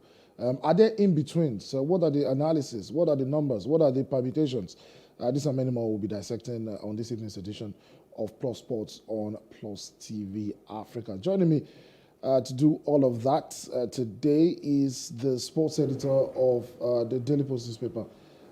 Fantastic guy. I know that he loves Arsenal. And Arsenal are top of the Premier League. So I mean, we'll be picking into his mind this evening with regards to how and why he thinks whatever he thinks will happen in the Premier League title race would happen. Where will the pendulum swing? Is it going to go to North London, or would it be in Manchester, where it has been for the past 2 seasons? Ifreke Inyang is our guest on the show today. Good evening. Thanks for joining us. Thank you for having me here, Wale. Fantastic. I mean, let's just get straight up into it because we don't have too much time. I mean, it's been a hell of a race, right? Especially because nobody expected Arsenal to be here. At the start of the season, everyone expected it's going to be City and Liverpool again. Arsenal did end the season strongly last season, right? So amongst Arsenal faithfuls, the expectation was, let's try to push on. Let's try to improve on what we did last season, And then, of course, a couple of interesting players did come in the summer. But Arsenal top of the league, 6 points clear. It was 8 points clear a few days ago. Yeah. Nobody expected Arsenal to be where they are today. And being one of the big clubs that haven't been successful recently, people pick on Arsenal a lot. So them being top of the league has drawn a lot more media, a lot more conversations than if it was, say, Chelsea on top of the league and competing with Arsenal. So for me, it's been a great title race. How have you felt about it? It's been incredible watching it as an Arsenal fan because looking back at how last season ended, you couldn't have preempted that Arsenal will be top of the league and be ahead of City by 8 points or 6 points or even 1 point, because they fell away dramatically in the last 3 matches of last season where they had the top 4 in their grasp and they blew it. So the conversation or the hope among Arsenal fans was that can we manage to get into that final Champions League spot, which eluded us last year. But from August up till now, Arsenal has been in outstanding form. They're playing the best football. I mean, that's a huge credit to Mikel Arteta in a league where you have Pep Guardiola, obviously, who he learned from, for Arsenal to be playing the best football in England. It's been outstanding. They've answered a lot of doubters. They've shown mental fortitude. They've produced the result. They've shared the goals all around. And you have to always talk about the arrival of Gabriel Jesus and Alexander Zinchenko into this team. They instilled a winning mentality. I've seen different interviews where Jesus and Zinchenko said they told the team from the moment they walked into that dressing room that you're capable of being in the title race conversation. And I think that has, brought out belief and, a sense of unity. And we've seen what and also we have to talk about the Arteta's process. Arteta always said, trust my process. There is a process. There are several stages to this thing. Although there are talks that he's 1 year ahead of this process, but it's been incredible watching us. So what was it that they were seeing the future? There was a plan, and the plan involved getting rid of certain players, establishing a new culture, because towards the latter years of Arsene Wenger, there was a laissez-faire behavior among the players. And so Arteta came in and stamped his authority and said, I'm the new man here. There's a new sheriff in town, and I want to implement my ideas. And he was criticized for some of those decisions, like at times ostracizing Mesut Ozil at first. Then, of course, the whole Pierre-Emerick Aubameyang situation, last year, I think it's 2 years ago now. Yeah, 2 years ago. That he left Arsenal. Yeah. He indeed was criticized for it. Do you think that even he imagined that, even with all these holes he was trying to plug and the ones he was trying to remove, do you think he imagined that even next year, let's assume that they're 1 year ahead, do you think even he imagined Arsenal going to be where they are right now? I like to think that Arteta is a self-confident person because some of his interviews, if you go back to it now, you'd see that he always said these things. But because the results were not coming in, people like me would criticize him and say, you've never managed a club. Why are you so bold to say these things? Why are you so bold to send out players or sell them or terminate their contracts or leave them or freeze them out? Because if he had a track record, it would have been easier to believe him. Say a Jose Mourinho or even if Antonio Conte comes in and says, I'm going to do this, I'm going to do this, you can say, okay, we'll pay attention because they've done it before. But this Mikel Arteta, you just jump in straight from being Guardiola's assistant into a big club, and you're saying, I will do this, I'll do this. No, you get out of my team. And I think when he brought in Willian, he said he was going to win the Champions League in 3 years. So he was making a lot of big statements. So he's a self-confident guy. And anyway, talking about big statements, across town in London, a manager who just lost his job told the dressing room that he was going to win Champions League, Graham Potter. And a week later, he lost his job. Anyway, so sometimes, this self-confidence doesn't mean that it will yield fruit. Anyway, quickly, let's just get straight up into it. Like I said, we don't have a lot of time. We'll touch on Arsenal, we'll touch on Manchester City, who are their direct rivals for the title this season. The game at Anfield yesterday, right?